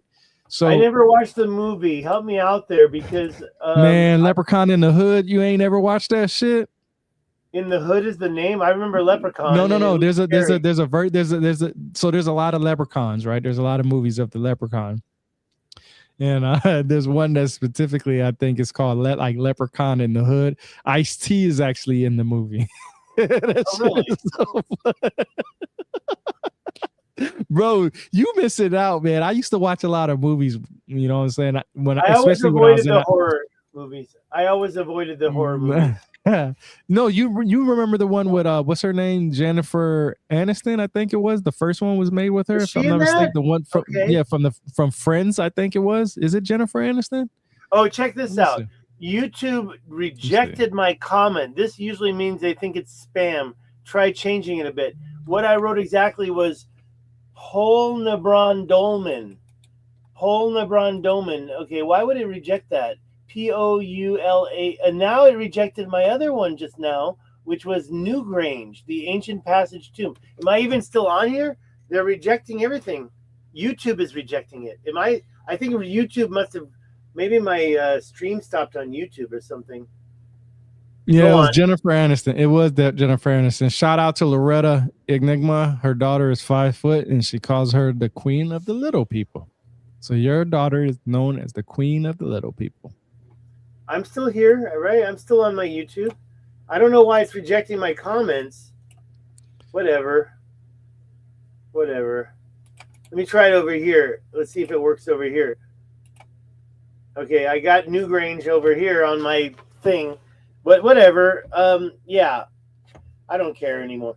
So we're done with the Tridactyls, or are we still talking about Tridactyls? I mean, we can go to another topic. Somebody bring up a topic. We can go on another topic. Shoot, I don't mind. I mean, like, look, we talked about Homer. We talked about Homer, Iliad, and the Odyssey. One more time. We talked about Homer's Iliad and Odyssey. That's at the beginning. We talked about the flood myths. I think those are really interesting. I think that the Tridactyls are a little new to me. I'm a little afraid. I'm scared. I cry. I cut myself a little. But there was other topics. You know what I had lined up? I had the more Greek stuff, the School of Athens video I'm doing. And then I just did a double down on a new topic. What's that other topic? Oh, I have some new ideas regarding basically striations of flat, how they're building these mounds. I just did a deep dive on this right before our show, and it's something I might do in the future about how I'm watching this channel called My Lunch Break, and he doubles down on Tartaria and the mud flood. I sometimes worry he's a flat earther, which I'm not, but then pixies, Tony says. But we got striations of strata he's showing, and they're saying this is a melted building. And it's like, well, is it possible humans built structures using what looks like natural strata layers?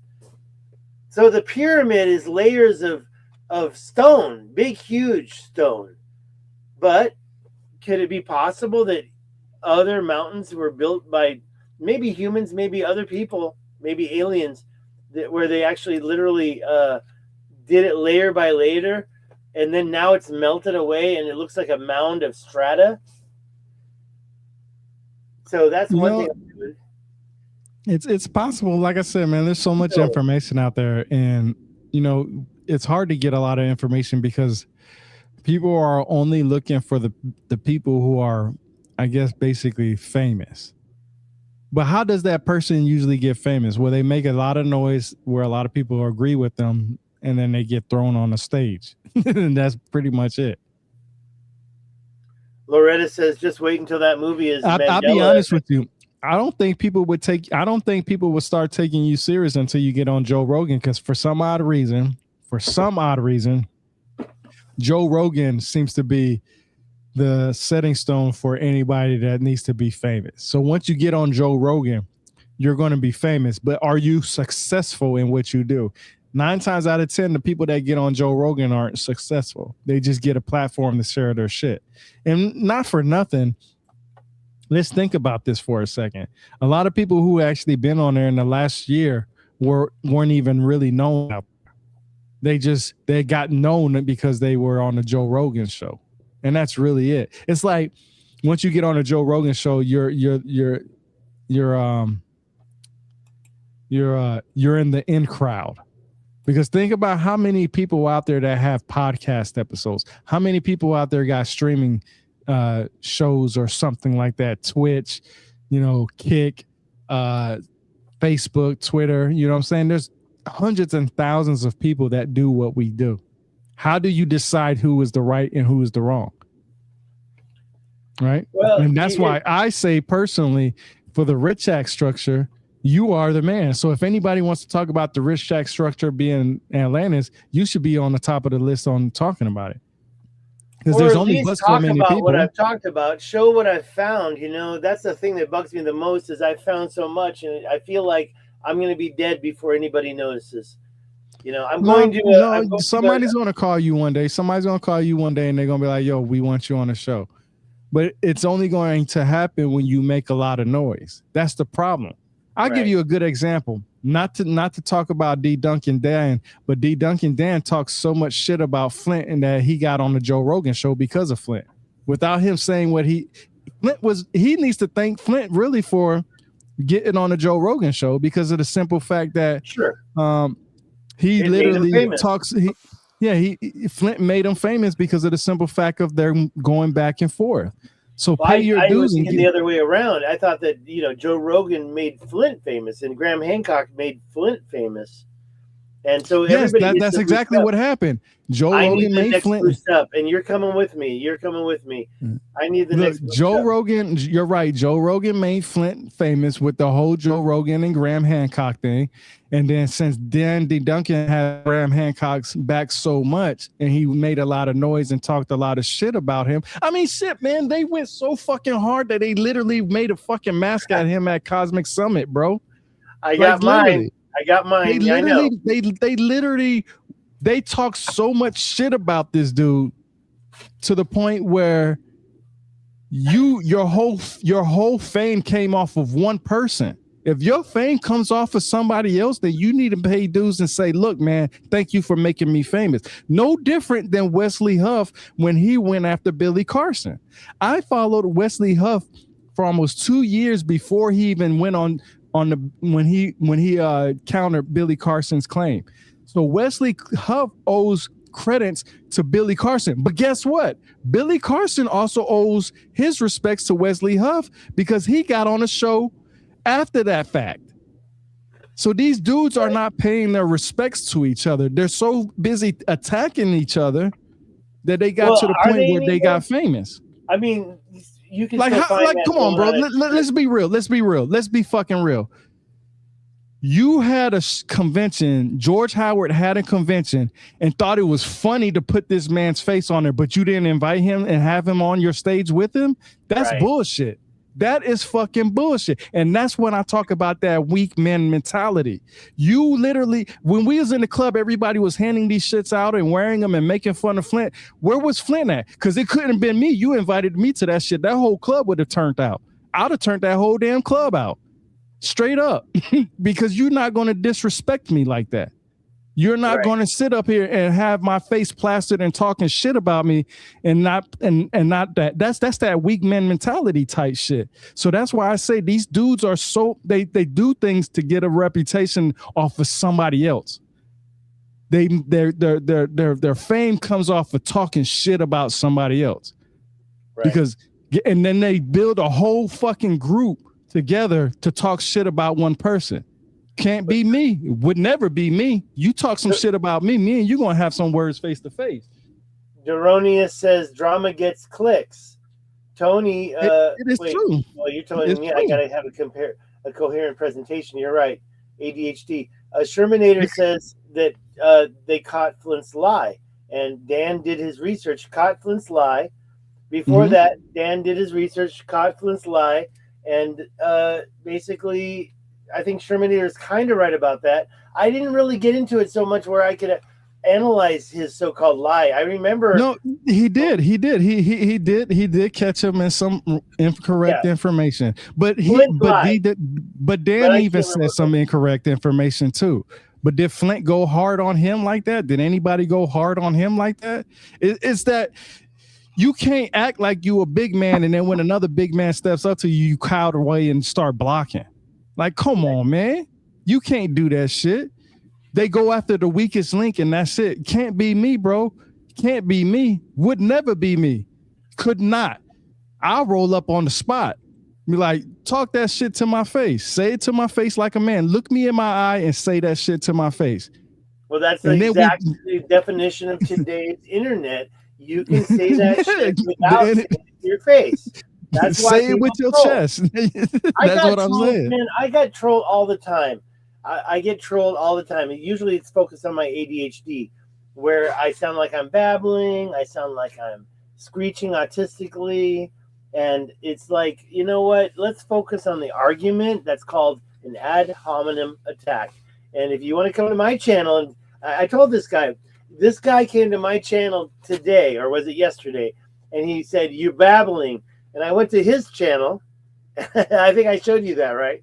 And he was getting ready to do some boxing and he was showing his body. He had a muffin top. I'm like, dude, you have got a problem with skinny fat. Your liver, you have a fatty liver, sir. So we can just troll each other, but that has nothing to do with the argument. The argument is, and by the way, that guy came on because of the Homer stuff. He was interested in the ancient Greece stuff. And I don't want to chase them away by trolling back. I want to embrace everybody. I want to teach. And that's why you can't feed the trolls. You just got to let them troll. I match energy, bro. You I'm talk guilty shit of about that me, I'm too. gonna talk that shit. And I'm gonna be honest with you, man. I've never been the type to back down from anybody. I don't care if you got if it's one dude or 10 dudes, I would get my ass whooped because I'm not gonna let you sit up here and just talk to me like I'm less than a man. That's not gonna happen. I'm not less than you. I put my pants on the same way you do, one leg at a time. All right. I watch You're a not lot of gonna disrespect auditing videos where the cop does something and the cop is, you can't do that to a cop or you're gonna have to take the ride and you're gonna have to go to jail. No, it's just listen, bro. The way I don't like Flint Dibble because of the simple fact that he doesn't define what a civilization is. So before you get on a show with Graham Hancock to talk about advanced civilization, you at least got to define what the hell your idea of a civilization is.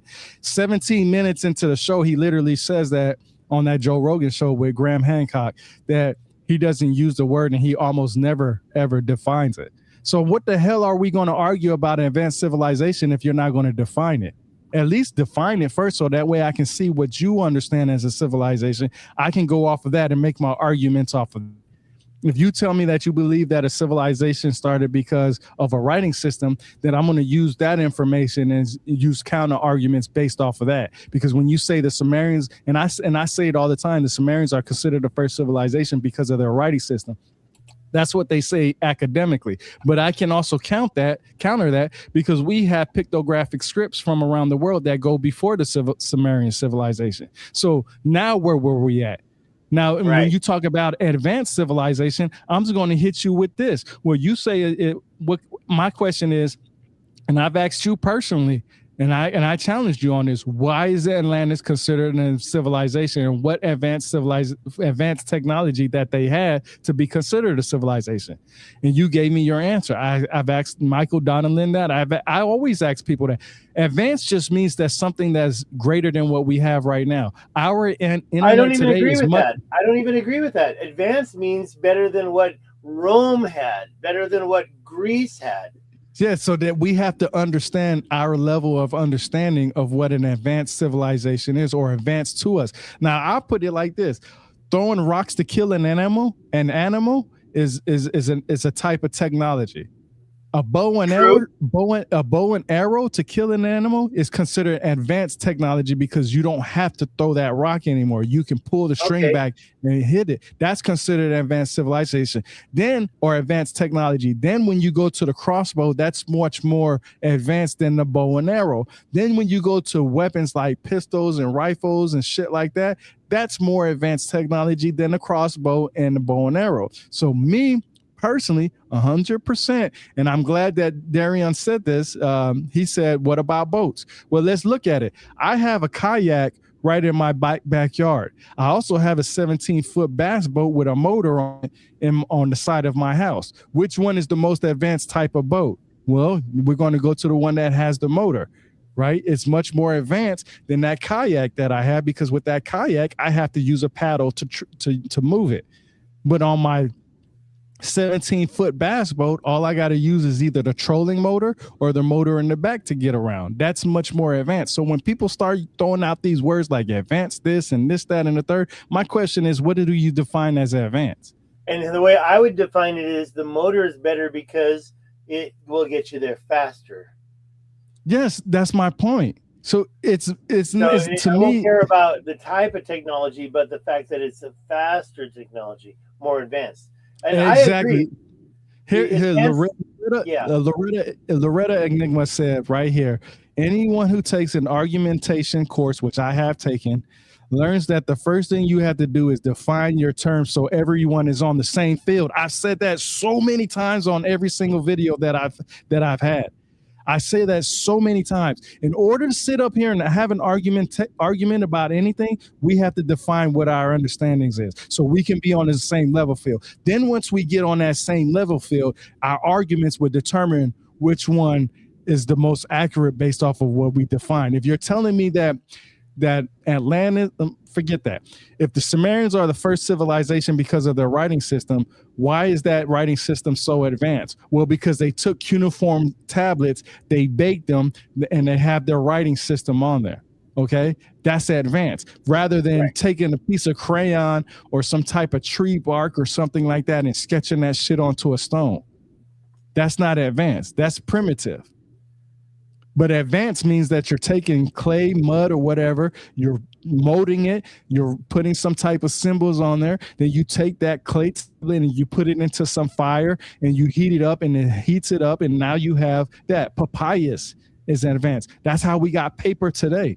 We don't walk around with mud tablets anymore, hard mud tablets anymore. We walk around with books or some type of technology like a Kindle or something. So that's why I always tell people, if you're going to sit here and discredit somebody, at least define what the hell you're saying before you discredit them. And that's all I ever ask. Papyrus is growing with a reed, and it pops out, and then you unroll it, and you can write on it. And it's a reed plant, right? I'm not sure if it's reed, but it's a plant, and it grows up, and you can unroll it and use it. And then you've got paper that's made that's more, cleaner and more long term, in my opinion, because I think papyrus has lasted years, right? We've got 4,000-year-old papyrus. The Dead Sea Scrolls. The Diary of Myrrh. This is another thing that a lot of people talk about. And this is what I want to get on Jimmy Corsetti about. Jimmy Corsetti always posed, we don't know how the pyramids were built. We don't know how they moved these stones. Well, obviously, you don't know about the Diary of Myrrh. Uh-oh. Okay, because it definitely explains that. I'm going to learn something, bro. I'm going to learn something. Let's go over it. The Diary of Myrrh. Yeah, Merer. It literally it's so deteriorated right now that nobody can get a complete idea of how they did this stuff. But they do have some translations from it that says how they moved some of these stones. Okay, they also have depictions of stones on sleds. Well, if you understand allegorical understandings and stuff like that, a sled could be anything. Herodotus talks in his books. And actually it's called book number 2, where he talks about how the pyramids were built. So we have an idea of how the pyramids were built. It just doesn't go with that person's narrative. For instance, Jimmy Corsetti, he will post stuff like, well, we have technology, we have, this machine is used to move these type of stones. What people don't understand is you don't have to move a stone. You don't have to pick the stone all the way up in the air and move it with a crane. All you have to do is be able to move it little by little. It takes a lot more work to get it from one place to another, but that's what you have to do. Instead of saying words like and I harp on Jimmy Corsetti a lot about this. Instead of sitting up here saying we don't know how this shit was made, we do know how it was made. Take what the information that you do have on hand and use it to your advantage to figure out how this shit could have possibly been. They're telling you in so many different ways how it was done. You just have to be smart enough to figure out how they did it. And that's what people don't do. I'm reading it right now. The Diary of Myrrh is the oldest known papyrus document in Egypt, dated to around 2600 BC. During the reign of Khufu, of course we know who he is, associated with the Great Pyramid. It was discovered in 2013 in the Red Sea harbor, Wadi al-Jarf, by archaeologists. It says it was a daily logbook written by Egyptian official named Merer, M-E-R-E-R, who was an inspector overseeing a work crew of 200 men, recording the transport of limestone blocks, shipment from quarries at Tura, delivery to Akhet Khufu, the name of the pyramid, and the king. Interesting. So we do know. Now I'm going to say one thing. Now I'm not going to say that's attributing to the building of Giza, but it certainly does show, according to what I'm seeing right here, contemporary evidence that massive limestone blocks were transported along the Nile by boat, and confirming that there was a Great Pyramid project called the Horizon of Khufu. But see, this is what a lot of people would say. Well, the sarcophagus, the ones that are 1,000 tons and so on and so forth and blah, blah, blah. How did they move that? Well, maybe the Egyptians didn't do that. Maybe it was somebody else. Maybe you're looking at the wrong place. Not the Egyptians. Let me ask you something. Have you ever had contract work done before in your house or anywhere in your life? Of course. Okay. Did some of those contractors come out of state? Not for me. I don't think. But okay, so by the way, there's a lot of. Let me just say this: where I live here, there's a lot of non-contracted work being done by a lot of individuals from out of state. We're talking about my point exactly. So if we can do that in 2026. Exactly. So if we can do that in 2026, just imagine what they did in the thousands of years ago. We need to stop focusing on whether the Egyptians did it. We know the Egyptians are the ones that have these pyramids, but they might have not been the sole only persons who built it. They had people from around the world. They could have. So let me just bring up my video that I just did on the Tasil Najer National Park in Algeria, where I believe that there's a long serpentine wall, but that wall has been dissected by later people. So that wall might be 10,000, 20,000 years old, but then later people came and carved it up. That's what I think I'm seeing in that. So you've got your initial stuff. Who's up there? Yeah, Daroni is still with us. Thank you for hanging in there. And yes, how do you define Egyptian in that context? He's been commenting on stuff other people have been commenting on. And I'm still seeing that $99. Thank you so much. Gosh. I got to make sure I can get that in my bank account. I've been kind of looking at starting a new AdSense account. I'm just looking at the clock right there, 2 hours. And I definitely am up for another hour if we can keep it going. The thing is that there's so much, and I get overwhelmed. I have to be honest. I'm overwhelmed by it all. And what you're just talking about. That's what they want. They want people to be overwhelmed so they don't speak on it anymore. I don't get overwhelmed from this because I know what the hell I'm talking about. They want you to be disillusioned and overcome and overwhelmed. Yeah. Yeah. You can't even I don't get overwhelmed because when people say, like when Jimmy Carr said it, and people or other people say, well, we don't know how the pyramids were built. Yes, we do. We just don't have written down like how we would do it today. And even today, can you look at a sketch and determine how to build a building? If you can't do it on a basic level, on the level of 2026, how are you going to learn that from the people that did it thousands of years ago? Can you read a blueprint and say, hey, I can go build this house now based off this blueprint? If you don't understand that, then how in the hell are you going to understand what the Egyptians did? They had their own blueprints. And they say, well, they don't have those type of blueprints on how they build it. They didn't have the blueprints that we use today. It was a steady growth of how we pass knowledge on how to do this stuff. Right, and the way it was done at the basic level. Right. And you know what? That I hate to keep bringing him up, but that my lunch break, he brings that up all the time. Where are the blueprints to the state capitals? Where are the blueprints to these buildings in the states that are only a few hundred years old? They just don't exist for some reason. And they're these big buildings like state capitals, like the U.S. Capitol, like the White House. Where are the blueprints? You got to remember the White House was burnt down, so they had to redo it. So probably the White House now today wasn't the same type of blueprint that it was when it first got put up. Okay, but wait a minute now. I want to just quote him again. My lunch break, he goes over these fire narratives again and again. Every single building's had a fire, and it's like this AI recreation of history where the building burned down by fire. But these buildings are made of stone. They don't just burn down. Any part of the building that was wood burns down, but like the one in France that just burned down a few years ago, they didn't burn down, but it burned down. But these buildings in the States are made of stone. They don't burn down. So when you say the White House burned down, it does fall into this whole conspiracy theory that my lunch break keeps talking about. Check out his video where he talks about fires and how many of our old buildings have actually burned down, and the fact that they're made of stone and shouldn't be burning down. That's the thing. I mean, I hear you on that with the White House. I think that the White House might be not that old. I don't claim to have any knowledge about like the U.S. Capitol, and I just wonder why we were able to build buildings like that in the 1850s when we were on donkeys. Yeah, but that's what I'm saying is that.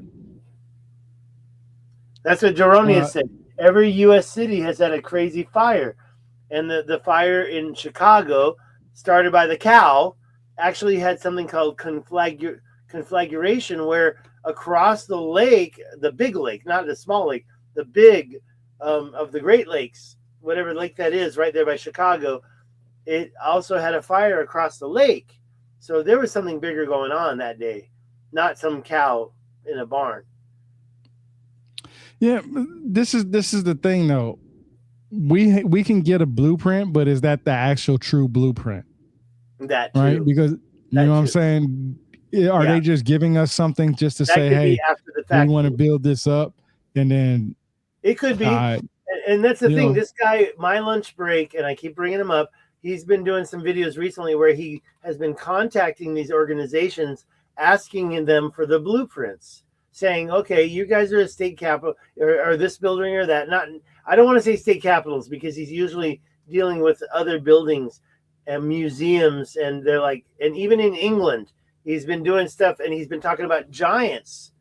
And it's like, what the heck is going on with all this stuff? And he goes to these museums and he says, hey, let me get the blueprints real quick. It's public record. We don't have that. Okay, so who does, and how do these buildings get built without all this planning? Like literally the main point he makes is if you were going to move all these stones, you need these horses and the horses need this much water. Where did it come from? Oh, we don't have that. Okay. How do you feed all these mules or donkeys or horses or whatever? Anyway, but that's why I said earlier that every civilization started by a body of water. So obviously there would be a map of like water would be like our gas stations of today. Every so often, miles, there would be some type of body of water, whether it's a lake, a pond, or a river, or even sometimes, depending on the location, brackish water. You know what I'm saying? What water? I didn't hear the word brackish. Like brackish, like salt and fresh water mix. Oh, I didn't know that. Yeah. Isn't that like most of our lakes nowadays? Yeah, we have a lot where I'm at. I never heard that term before. Brackish. Yeah, brackish. So it's just that's why I tell people you got to use what we know today, and what I mean by that is the simple fact that we got to be able to understand that, okay, if we have horses and mules and we're traveling and trading with one another, how would they give these animals water? Well, in some cases, every few miles, we know that there's a gas station of some sort, right? We know that there's some type of place where you can fill up your vehicle, right? That wouldn't be no different than saying, okay, if we're going to travel from A to B, what are the locations of water for not just for our animals, but for themselves also? Because people get thirsty, right? They might have to fill up on something. Sometimes a lot of people are in a rush and be like, damn, I forgot to fill up my canteen. I'll just fill up on my canteen on my first stop at this body of water. You know what I'm saying? So that's why I say it's important to understand that how we do things in modern terms, how would we do things thousands of years ago? And that's just very explainable. That's very easy. Why is the flood story such a big myth out there, and why is it so popular? Well, because if you live by a body of water, eventually, sometime in the future, or even in your time frame, if not, you will have a flood in that location. Rain will be heavy at some time out the year. Might not be this year, might not be next year, but it could be 20 years from now. Hell, it could be 100 years from now. You could have lived in the same spot for 100 years and got flooded out. How many times has that happened just in our lifetime alone since you've been born? You know what I'm saying? How many cities were destroyed by water overflowing and taking over? You know what I'm saying? Or how many times has a body of water how many times has a piece of land was flooded because a homemade dam was destroyed by accident? You know what I mean? By whatever means necessary. Today, and all the water systems in Africa that don't exist anymore. Point exactly. That's my point. And a lot of the ridges I find are right next to dried water systems. So like if you look at the water systems that exist today, whatever, but the stuff I'm finding are next to dried water systems. So washes, you might call them a wash, but they're not washes. They're ancient rivers. They're big enough to be called ancient rivers. Yeah. I'm almost done here. I got to get some more chats and some questions from the chat. Let's go. Yeah, we can start getting ready to close it out. I mean, it's 2 hours. Like I said, man, it's just, to me, it's just important to understand something. Look, we have to understand that that history is only as good as our own research. Your history is only going to be as good as your own research. And I wanted to bring something up to you because I thought this was very interesting. What I found, I'm going to share it on from my what is it AI. So you was talking about the New Grange, the Neolithic passage tomb in Ireland's Boyne Valley. That's where the Was Pixies are located, right? This is what I like to do is I always ask ChatGPT for sources. I always say, give me sources so I can click on the source and read where they got this information from, right? I'm trying to click on your source right as you say that. I'm like clicking on the source, but it's the video. But read this. So a lot of people know that the first civilization is considered the Sumerians because of their writing system. Usually that date is credited to about 3200 BC. I took a class from Bar Ilan University. Dr. Nili Samit said in that class that the Sumerian civilization started around 3200 BC because of their writing system, and it was because of the pictographic script. Well, I didn't know about New Grange, the Neolithic passage tomb in Ireland's Boyne Valley that you talked about. So, of course, I did a quick ChatGPT. Hey, what is this? Tell me what you can. And, of course, it brought me up some sources, and I'll bring this source up in a second.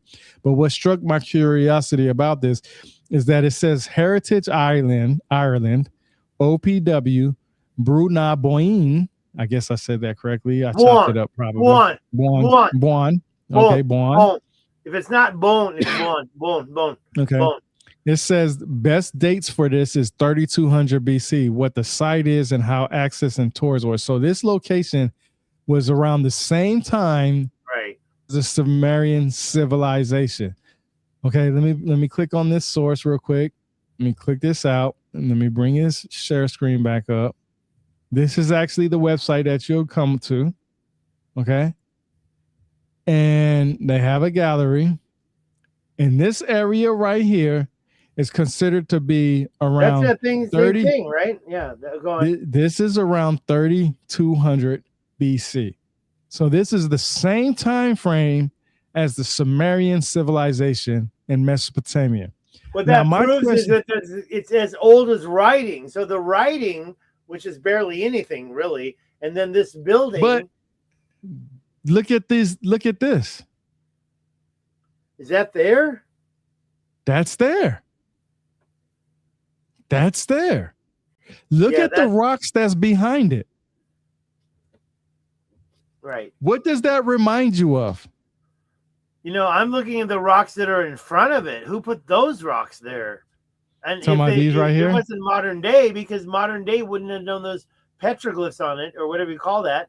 Petroglyphs, pictographic script. Yeah, sure. Well, I don't know about script, but it's a drawing, and and then back behind it, that's pretty good too. What's the name of this place again? That's the place you was talking about. The place in Ireland. Yeah, but which name is it? Do you have it? Because I can't remember. I gotta look it up. There it is. So that's it right there in the middle of that. The dome, Brunabon. I bet you it's. And look, it says which were built circa 3200 BC. There you go. Even older than Sumeria in a way. My point exactly. Or maybe you can say it's the same age, because everything's old. But this is the thing. Listen to me. Why is it always simple numbers like 3200 BC, 1600, 1900? Why isn't it like 3203 or 3255 or 3226? It's always very specific numbers. Oh, well, that's the Tartaria. That's the my lunch breaks argument. Why is it like so specific? Like, yeah, and they give you tours to this place, bro. Listen, let me say one thing. The year 1 BC or 1 AD or 0, which doesn't exist, was the beginning of the age of Pisces. It wasn't the birth of Christ. The birth of Christ was attributed to that date. And so when you talk about that, and then you say, oh, it's like so old, 3,000 years old, don't even talk about specific years at that point. There's no way. But And by the way, I think that Shermanator says that's Lagrange. Or I'm sorry, Newgrange. Newgrange. Is that man? that Look, I'm telling you, I read a lot, but I still butcher up words. And it's only because I don't hear other people saying it. So yeah, obviously I messed those words up quick. But it's just my point that when it comes up to this stuff, we have to understand that and I say this with so much respect, our knowledge of history is only as great as our knowledge of doing our due diligence, meaning that we only know as much as we research. And we can never, ever stop that where it makes us feel good. Meaning that when I read something, I can't say that the Sumerians are considered the first civilization because of their writing system and forget about all the pictographics that came before that. Yes, the Sumerians grabbed mud, clay, and molded it into a type of a clay tablet, wrote in there, and then burnt it somehow with fire, and then they have an advanced type of technology of writing. So I just don't understand how we got to the point where people make so many claims, so many arguments, so many fights, and all this other stuff, and when you're given new information, you don't go behind it and do your due diligence. It just cracks me up. And like I said, people only want, at this time, these content creators, they want money. That's what it is. They want money.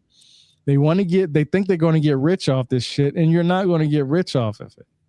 You have to go outside of your element of other things and do other things. And conventions aren't going to pay you what they want. That's why a lot of them miss out on money, because they're too busy paying the big dogs out there. And most of the time, 9 times out of 10, these big dogs are lying. Like I said, I've already went over so many times how Billy Carson just reiterates what Zecharia Sitchin says.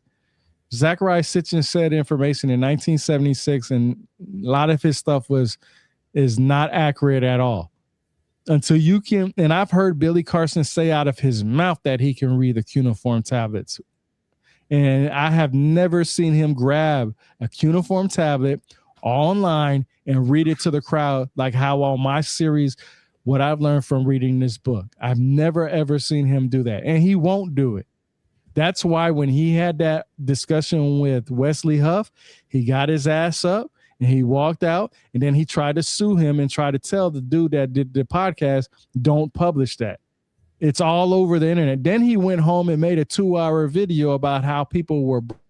If you're right on something, you don't have to make a 2.5-hour video talking about how you have billionaires in your phone number. And that's why people will pay for him to come to these conventions, but he's just reiterating the same dumb shit that Zecharia Sitchin said. And I say that with so much respect, to the point that I don't understand how people can believe it. Challenge that person. Challenge them to the point where you can say, hey, I need the source for that. And don't tell me, well, a lot of people say this around the world. I've had discussions with people that said that a lot of these mythologies are not given to outsiders. Billy Carson is an outsider. He's not going to get it. Guess where he's going to get his information from? Somebody that wants to be famous. Somebody that wants to talk to Billy Carson. Somebody that looks at him as a role model. But guess what? They say whatever. They will say anything they can to get him to talk to them. He won't talk to people that challenges him. No, well, it's not about talking. Nobody at these conferences are going to step on his toes. They're not going to confront him at a conference. Because he's going to bring in the money. That's what it's about. Right. It's the money. It's not about the knowledge. It's about the money. That's why they would pay him $20,000 to show up. Right. Because they don't care about the I don't believe he got that in Scottsdale. I didn't say he got that at Scottsdale, but I can guarantee. I know for a fact that he does ask for that much money for a fact, because he talked about it. Hey, why wouldn't you? You know what? How much you want to get paid today? Well, let's see. How about $1 million? Yeah, if that don't work, first of all, about a little less. Where we're gonna meet? We're gonna meet. I'm gonna call high, and you're gonna call low, and we're gonna meet in the middle. and $1 million or $20,000. I heard that the payment is $2,500. Okay, 2,500. Let's go with 2,500. We'll say 2,500. But he definitely said he said so much stuff in videos that I can't even believe what he says because he deletes them when he gets checked. I'm telling you, that 2.5 hour video when he was going so in on people, he was calling all kinds of people poor, calling people this, calling people. I'm like, see, that's how I know it's about money. I got called broke ass when I demanded my full payment for that one situation I told you about. I got called, and it's crazy. It's called attack. They just want to protect their land. They don't want to open up to look. If I wanted to, bro. That's why I'm not on these, bro. If I wanted to, bro, I can go out there and get me $100,000 loan right now, and say, yo, I want you to come to my convention. I'll pay you 10 grand.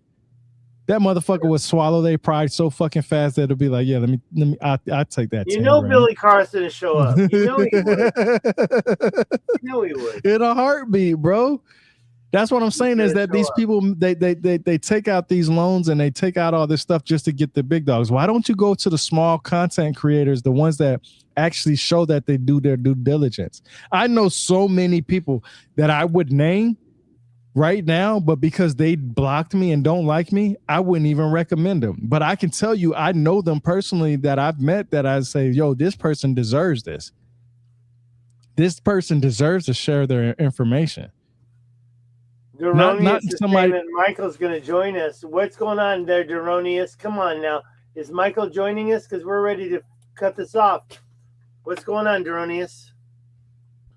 When we take, hey, let me put it like this, and this is to the whole entire audience. If we take money out the factor, would these motherfuckers show up at these conventions? No. Would these people take time out of their day to share their information? No, they won't, because there ain't no money in it. It's so funny that I know for a fact, 100% fact, that nobody that I know that's the big dogs would do this for free. They won't do what's that term that lawyers do for people?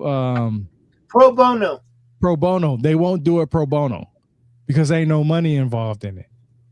They're not going to do it. They have to sell something. They have to make money somehow.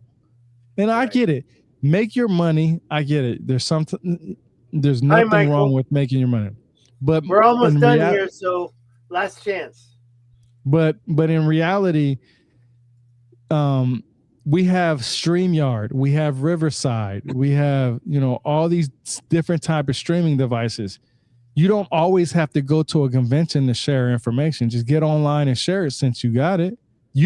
Most of these people don't do this for a passion. That's what separates, honestly, me from a lot of people, is this is my passion. The money, if you want to pay me, that's fine. If you want to support me, that's fine. If not, I'm not going to stop doing what I'm doing. I'm going to keep doing what I'm doing anyway. That's right. And that's me too, because I've been shadow banned. I found out I need to start a new AdSense account if I want to start making some real money here. And I'm just about the info. I'm not about the money. Looks like Dark Flame Studios just arrived. I got it now. Dark Flame Studios is Michael. You know him. Michael, or Dark Flame, do you know Rebirth? Are you familiar with Tyrone? Last chance for some comments real quick. I don't know how much longer we can last, but since you just arrived, it's great to see you. I've been a big supporter of your group on Facebook. We've been sharing a lot of information, especially this Homer stuff that I shared at the beginning of this live stream. Please get your comment up real quick to what you might want to say about what we've been talking about. Dark Flame Studios. Back to you, Tyrone. Yeah, it's just I don't care about being a top dog. I feel like I'm the top dog already. Shit, I wrote a best-selling book. I mean, shit, hell. Journey through the origins of history. You can buy it on Amazon. It literally went bestseller on Amazon. I had literally wrote a bestseller. I have been in the top 100 podcasters list on Good Pods. You know what I'm saying? I've got monetized on X. I feel like I'm successful, and I didn't have to do that trying to please anybody. You know what I'm saying? Nothing that I did to get where I'm at was to please somebody else's in their feelings. Matter of fact, most of the people that don't like me is because I've provided a source that went against what they said, and they could never do it. Matter of fact, a lot of times what I like to say is when somebody put words in my mouth, I like to say, hey, when did I say that? Let's start there. And they ever will start where they made it, try to put words in my mouth. Because especially I when said, they're lying, right? Especially when they're lying. Yeah, especially when they're lying. So that's why I just feel like, to me, I'm at the point where I know I'm never going to make $1 million off this shit. I have to do something else to make $1 million. Nah, you're not. Not YouTube, X, Facebook, none of that shit. You know what I'm saying? You're only as good as the entertainment you can bring into the world. But I bring knowledge with my entertainment. That's why a lot of people tell me I'm funny in the comments, because they be like, yo, dude, you just... Sometimes some people say, calm down, man. I'm like, nah, hell no, I can't calm down. I got to let it be known that this is some idiotic stuff that people are sharing. Well, how about this one? You got to get over it. Or that, yeah. Or get over it, yeah.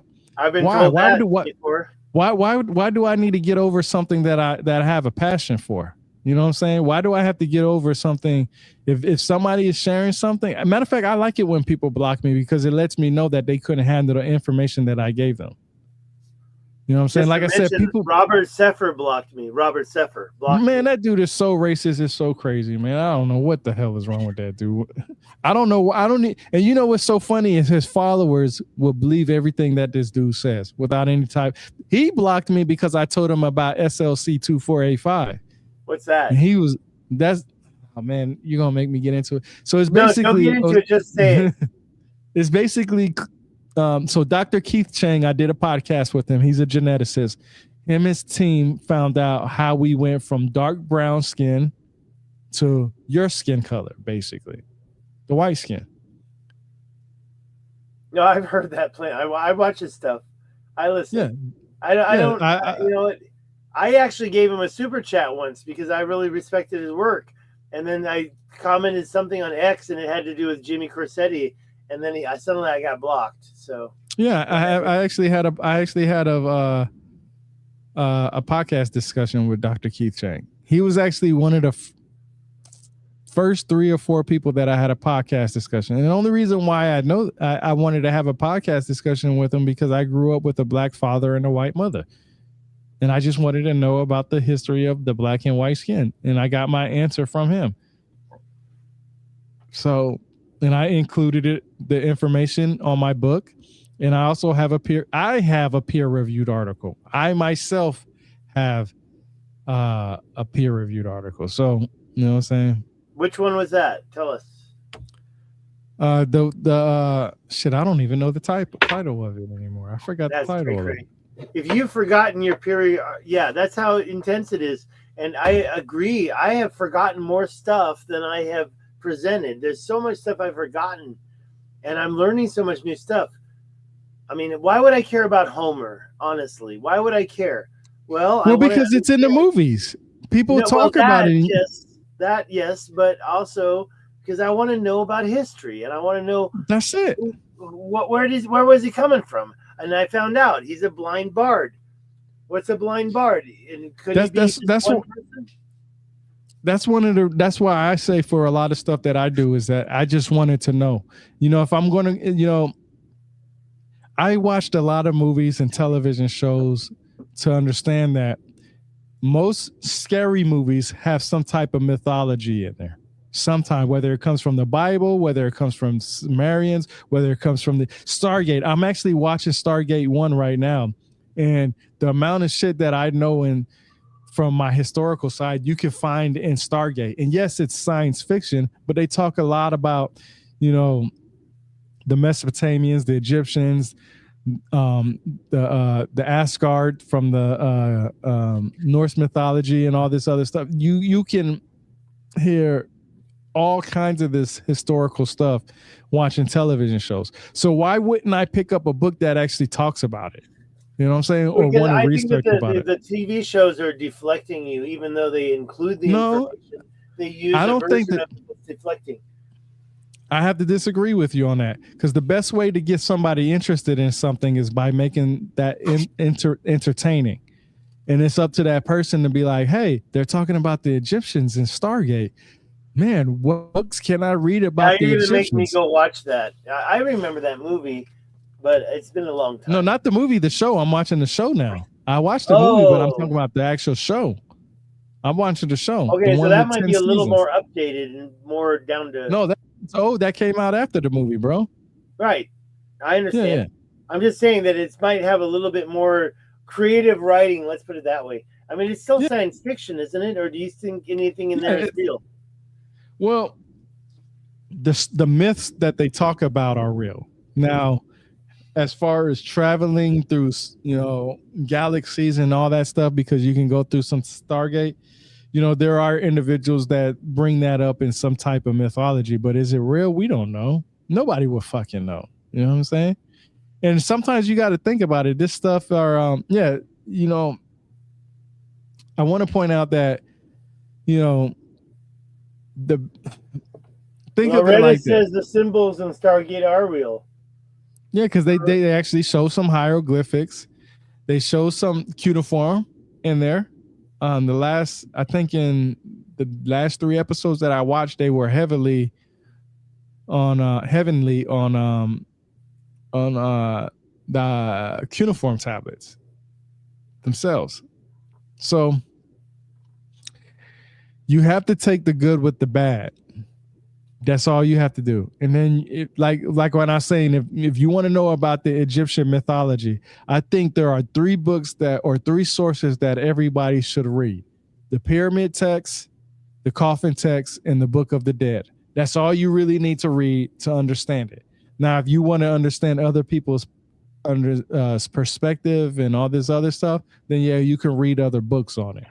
But for the most part, if you want to know about the Egyptian mythology, just buy the coffin text, buy the pyramid text, and buy a copy of the Book of the Dead. No matter. And what I recommend right there, a short on YouTube. Let's go over that one more time. You said coffin, 3 texts. The coffin text, the pyramid text, and then the Book of the Dead. Okay, the Book of the Dead, I think, is the most famous, right?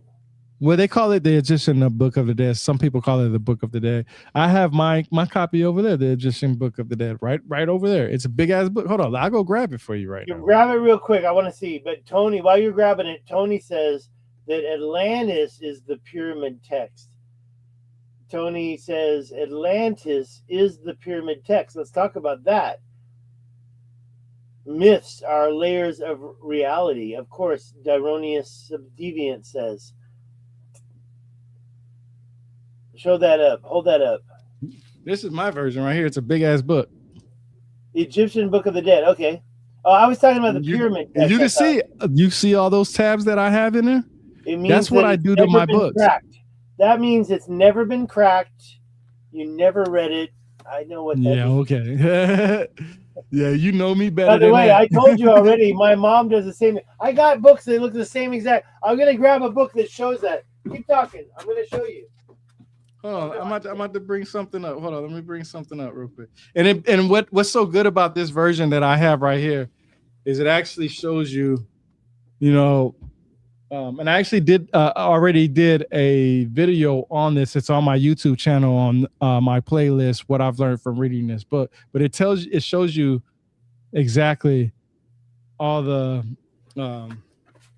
stuff. But hold on, it has that. Yeah, while you're saying that, I just want to show you. Then I'm going to shut up. This is my book for my mother. It's a book on giants. It's called the Maps of the Ancient Sea Kings. It's not really on giants, and it's got all those things in there. This is for my mother. Do you see? That's for my mother. I remember you showed me that before. All those things in there, and on the bottom too. Well, there's a couple, but on the bottom too. So yeah, I totally recognize that. I always got mad when I had a book full of those things, and I'm like, man, it's like, just tell me.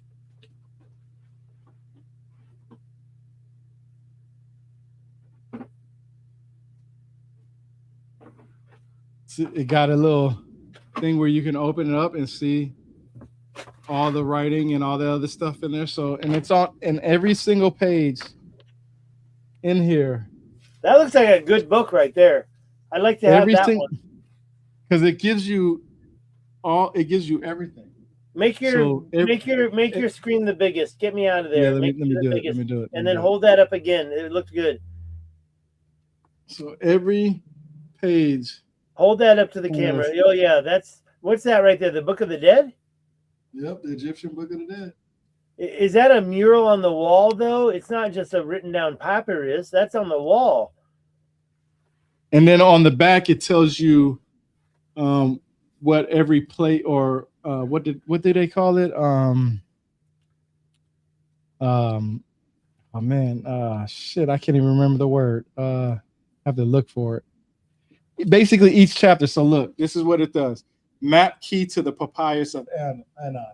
So it tells you all the plates and what they mean. So they give you the numbers. Let me make this bigger. Hold up. Definitely buy that book before going to Egypt, right? Buy that book before going to Egypt and study it well. It's out of focus a little bit. It's not focusing. How about now? Almost there. I like the bigger plates. You call it a plate, right? Is a plate? Yeah, they call it plates because it right here, it tells you each and every single plate that's in the that's these. So like I showed you earlier, I don't know if you've seen it. It gives you the centerfolds sometimes. You can go and read each one of the plates. And like I said, every page has its own, I guess, plate, which is the depictions and the writing system. Oh my God. Loretta says she's got a bail because she's got a remote viewing channel live that she's got to catch. Come on, Loretta. Come on now. We're talking about ancient history here. I thought we was about to get close to ending it anyway. So yeah, like I said, man, you know, for me, it's all about, I hate this mic. I need to get a new mic. Loretta says she used to be a huge reader. Can't seem to crack a book. Me neither, Loretta. It's so hard to read nowadays. I read online all day long, but that's an LED screen, right? Yeah, we are almost out of here. Let's give it another 3 or 4 minutes. What do you say? Yeah. So, like I said, man, there we go. I'll take off all my clothes because I got hot all of a sudden. It says I want that book right there. It says the complete papyrus of Anai, featuring integrated text and full color images. So all the text that you read in here follows what is actually depicted on the Egyptian Book of the Dead. But what I do want to point out is that this is not every Egyptian Book of the Dead was same. Everybody had their own version. It was just their travel from their physical body to the afterlife. So basically think of it as what's the word? You know, when somebody passes away, they do a eulogy. Wait. It's basically a eulogy, or it's basically like a eulogy written down. But you know, a eulogy is basically telling you about the person and how good they were. This is more about how they would travel from death, from their physical body, from death to their afterlife. So basically, you know, how does their Ba and Ka goes through their life cycles and stuff like that. So yeah, man, that's pretty much it, man. You know, we had 2 hours and 42 minutes. It's been a lovely conversation. Let's just round it up to 3 hours. We got 2 or 3 more minutes to find out. Wait a minute. What are you talking about when you say Loretta? She says you have to bail. She says she can't crack a book. Dark Flame Studios. That's Michael. Everyone grab their copy of the Egyptian Book of the Dead. LOL. I know I have one around here somewhere. There you go. And by the way, if you don't know Michael, and you said you did know him, I was trying to invite him to that WhatsApp group that we're in. Loretta says she can't read anymore. Tony says, what? A great circular island? Oh, that would be Atlantis, right? Shermanator says panel. What are you talking about, Shermanator? I didn't see that. I got to back up and see that. Hey, it seemed like we got a lot of people interacting with us, man, and they like this conversation. So I really honestly feel like we should do this more often because people really do appreciate that. Yeah, they appreciate it, and they stay, you know, 2, 3, 4 hours easy. So, you know, and to me, this is what it's all about. You know, people will support you if you're good at what you're doing. People will support you if you're not good at what you're doing. You're going to get support no matter what. So I mean, just to give, I feel like just to give them something worthwhile is that we should continue to do this. I mean, we talked about Homer, Iliad, and Odyssey. We talked about the Tridactyls. We talked about Atlantis. We talked about the Sumerians. The flood myth. We talked about the flood myths. We talked about the Egyptian Book of the Dead. We've had subjects, and honestly, these 2.5, almost 3 hours didn't even feel like 3 hours. I'm shocked that it's 11 o'clock here right now, and I'm Eastern. It's 8:04, as Shermanator said. 8:04 p.m. Oh wait, I'm wrong. I thought he was quoting the time. Never mind. He was quoting something else. No, I'm good to go. It's almost been 3 hours. I still haven't gotten my, by the way, I don't have a heater here. I took this off just because I got a little hot. But, man, the minute this is done, I'm fucking getting underneath the sheets. And I'm heating up. I just watched that movie called The Last Ride. They're in a thing that in Norway, and these kids, and they talk this guy into taking him back up, and they watch the cosmic event. And I don't want to ruin it. I don't want to say it's a great movie. I did skip through some parts, but I just watched it, The Last Ride. Check that out. It's about the I'm sorry, what am I trying to say? The Aurora Borealis. Thank you. I got it. Aurora Borealis. And how it actually had an effect on all the electronics. Everybody's electronics were burnt out. And the guy got killed from an electronic event with the Aurora Borealis. And all I can say is I just watched that before we started. And it was a beautiful movie, beautiful. But was it it kind of broke my heart in the end, kind of. I don't want to say what happened. So go watch the movies tonight. What are we watching? What are you watching next? I want to watch some TV. I told you I'm watching Stargate, man. I've been watching that for like the last few days. I've been watching Stargate.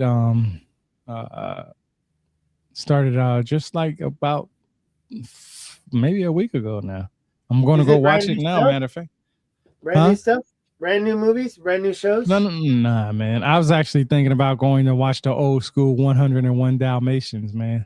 I just saw a clip about, wait, no, wrong movie. Sorry. Doronius says it's 4:04 in England, in Leeds. What a cool name, Leeds. I love the name Leeds in UK. All right, bro. I think we're out of here. All right. We're gonna have a chat after this real quick, or are we out? Just go to sleep. Yeah, we can have a quick chat. We're gonna have a quick chat. So if you want to get in on our private chat or whatever, last chance, I'm here. No, they can still stay in here. Should be still commenting. Yeah, I'm not sure if it's. It might be in the private. Doronius, join us in the private. Michael, follow that link. Join us in the private real quick. Thanks for joining. Sorry, I'm hiccuping. Thanks for joining. All right, everybody. I appreciate it. Like I always say, I always say this: knowledge is power. Got a little hype now. Can I let it die down? I remember days in the trench. Time to go hard in. Time to go all in. Time to get my all to this shit. Panamera maxed out. First class flights out Atlantic to Pacific. Yeah, it's lit.